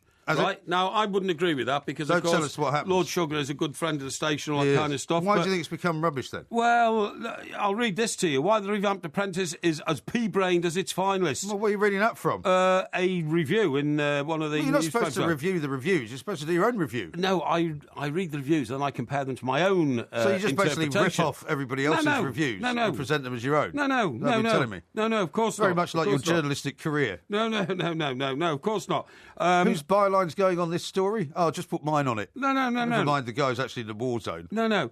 I mean, for instance, some of these people in The Apprentice are called gormless narcissists. Narcissists? Yeah. From the planet Narcissists? Yeah, I suppose so, yeah. Which, I mean, narcissists? Yeah, which is a bit harsh, isn't it? Do you watch The Apprentice? Not really. No, why? Funnily enough, well, I watch hardly any TV. That's what I was telling you. Yeah, Partly yeah. because of the hours that we work. And funnily enough, just before I came out last night, it was on, and it was sort of vague. I was vaguely aware of the fact that it was Lord Sugar. But it's not something that I've ever got into. Really. Well, it's a jolly good thing I watch it for you then, isn't it, eh? Otherwise, you'd be, We've just had a call, by the way, from sure. somebody in Germany who just ruined the last episode of The Missing for him. Thanks very much it's not my indeed. fault. Not my fault. I'm sorry. Let's hope they're not a season behind in Australia. What day is it on in Germany? Probably the same night as it's on here, maybe. Right, OK. No, I've definitely got the... hang on. I might have been... I might have been confusing the end of The Missing with the end of Broadchurch, because the little boy did die in Broadchurch, didn't he? Yeah, I don't know. You're the TV reviewer. Why are you asking me? Oh, no, he died in the first episode. His body was found at the foot of the cliff. You sure it's not the end of The Apprentice you're confusing it with? Is anybody get killed in that? No, I may well have... I'm just looking at my notes here. I might have confused that programme with The Missing. Did Broadchurch end this week as well, then? No, Broadchurch ended months ago. Ended months ago. In fact, Broadchurch 2, that's another revelation I can make as the TV reviewer. Broadchurch 2. Is this the one that's based down in West Bay in Dorset? Yeah, that's right. Yeah, the one about journalists and all that. It's the one in which the actress who played the detective sergeant came to absolute worldwide prominence and fame. Oh, yeah? What was her name? I don't know. No, I don't know. Absolute worldwide Olivia prominence somebody, and fame. was it? Olivia? Olivia somebody? Yeah, I think so. Something like that. Isn't the guy who used to play Doctor Who in it as well?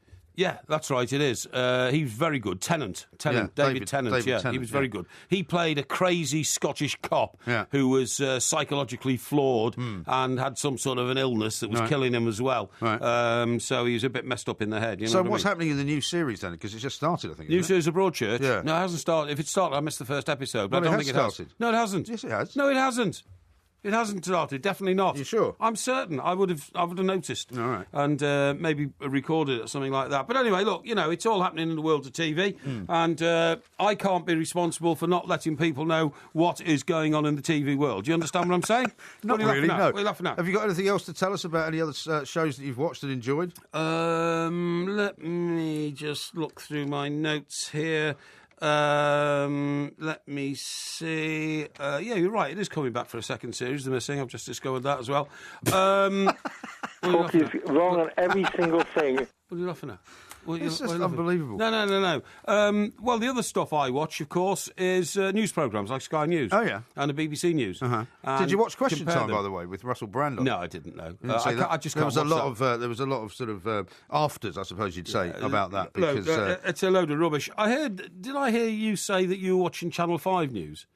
No, you watch Channel 4 News, don't you? I quite often watch Channel 4 News. I don't know why you watch Channel 4 News, because you're always tweeting out about lefties, and the lefties do this, and the lefties... Not particularly, but occasionally, But Channel 4 is a renowned lefties-only programme. It is, that's true. So why do you watch it? But that's partly one of the reasons I watch it, because I want to see what they're doing. I find it quite interesting how they approach certain subjects, and often times, for me, it's the most kind of comprehensive news, because I hate the BBC now. I can't watch the BBC News, because it's so kind of, premier packaged, and you never really know where they're going with half the stuff they do. BBC. No, right. ITV News, it's not worth watching. No, who's the main presenter of the Channel 4 News? Channel 4 News is Jon Snow. Exactly. Yeah. And I was on the campaign trail in America once, following Walter Mondale around. Oh, yeah. Remember, Walter Mondale was the challenger to... Vice presidential candidate, right? Yeah, he was challenger to Reagan, wasn't he? For Reagan's second term of office. And he was never going to get in, was he, Mondale? No, never. No, but he on the back of it, became an international lawyer and all sorts of things. But no, was Jon Snow wearing red socks in those days? No, he's more of a hippie. He was still in his hippie sort of era. And put the story is, Who was he working for then? BBC. No, he was an ITN reporter. Oh, right, okay. And so what happened was, I'm in my hotel in somewhere like somewhere in Atlanta or somewhere like that. Georgia, that's right. And I'm, on the campaign trail. And the phone went in my room, and I picked it up. And he said, "Hi, Rob, John here." And I said, "I'm sorry, there's nobody here called Rob. Who's that?" He says, "Jon Snow, who's that?" I said, "Oh, it's Mike Parry from the Daily Express." He said, I was looking for my pal Rob. We were going to have a drink together down in the bar. I said, well, I'm sorry, but you haven't got the room. But anyway, John, how are you? I'm all right. He was very, aloof. Yeah. And he wouldn't want to be seen with you, would he? Well, that's exactly what he said. Ah. And I said, look, don't worry, John. I said, don't know who your mate Rob is or where he is. I said, but I'm going down the bar now, so I'll be happy to buy you a drink. He said, I'll take a rain check on that and put the phone down. Yeah, isn't that nice? Yeah, it's not very nice, is it? But I mean, oftentimes though, the TV people very rarely mixed with the sort of fleece the written string press, because it was a very different kind of job, wasn't it? Well, I'll tell you one time we were in Bermuda. Do you remember a tall ship went down, took all the crew with it, all the kids? Yeah. It was that not one of the was it the Prince of Wales Fellowship thing? Yeah, it was something like that. Or Duke of Edinburgh, rather. Sorry. Duke of Edinburgh. And this tall, it was a terrible tragedy. It was a tall ship, and it had young people on it who were crewing it. It was an experience going around the world. And it was hit literally by a maelstrom. I mean, a storm. Maelstrom, yeah, of about 100 miles an hour.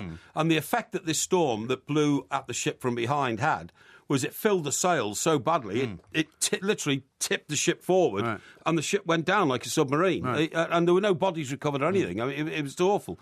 And it happened about 50 miles off the coast of Bermuda. So I went out to Bermuda and, got the story done very quickly because it happened at a strange time of the day. And then in the hotel afterwards, I remember Jon Snow was with his crew. And was this before or after the Georgia incident? This would have been after a Georgia incident, I think. Right. And a waiter came through and he said, is there Mr. Snow here from ITN News? Yeah, that's me. I was a phone call for you, sir, because there were no mobile phones in those days.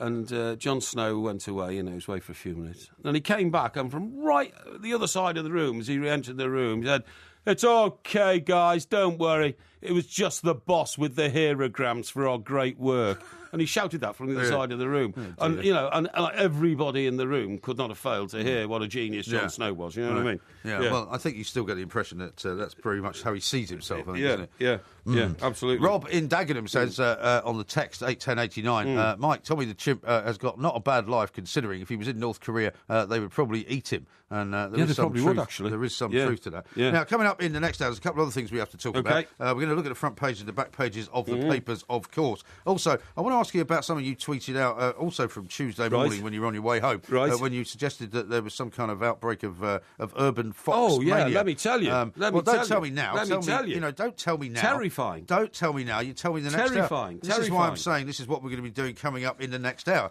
And also, we might do a bit of predicting as well as to what the scores might be. You're going off to the Southampton-Everton game, of course. The live TalkSport commentary game is Newcastle against Sunderland. But there's a couple of other big games going on as well, and we'll be seeing whether your predictions end up coming true or not. You can keep calling us as well, 08717 223344. You can text us on 81089. You can find us on Twitter at the Two Mikes, at Mike Parry 8, at IROMG, of course, as well. There will be a podcast coming out a little bit later on. And if you haven't seen it yet, you should definitely go onto our Twitter account and see the evidence of Mike Parry singing at the TalkSport Christmas party where he burst into song. It is actually very impressive. I think we should have another listen to it. Even though I say it myself, very, very impressive.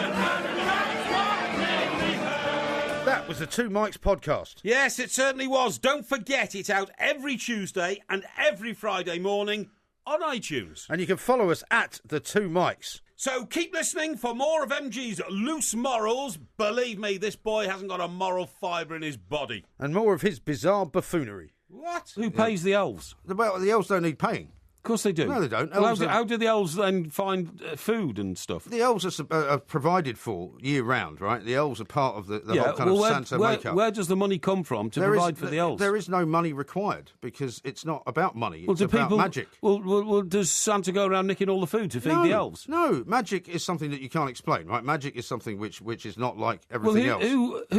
Yeah, so Santa doesn't need money. He doesn't need to pay the elves. They can't make all the toys. They do. No, they can't. They can't make an Xbox.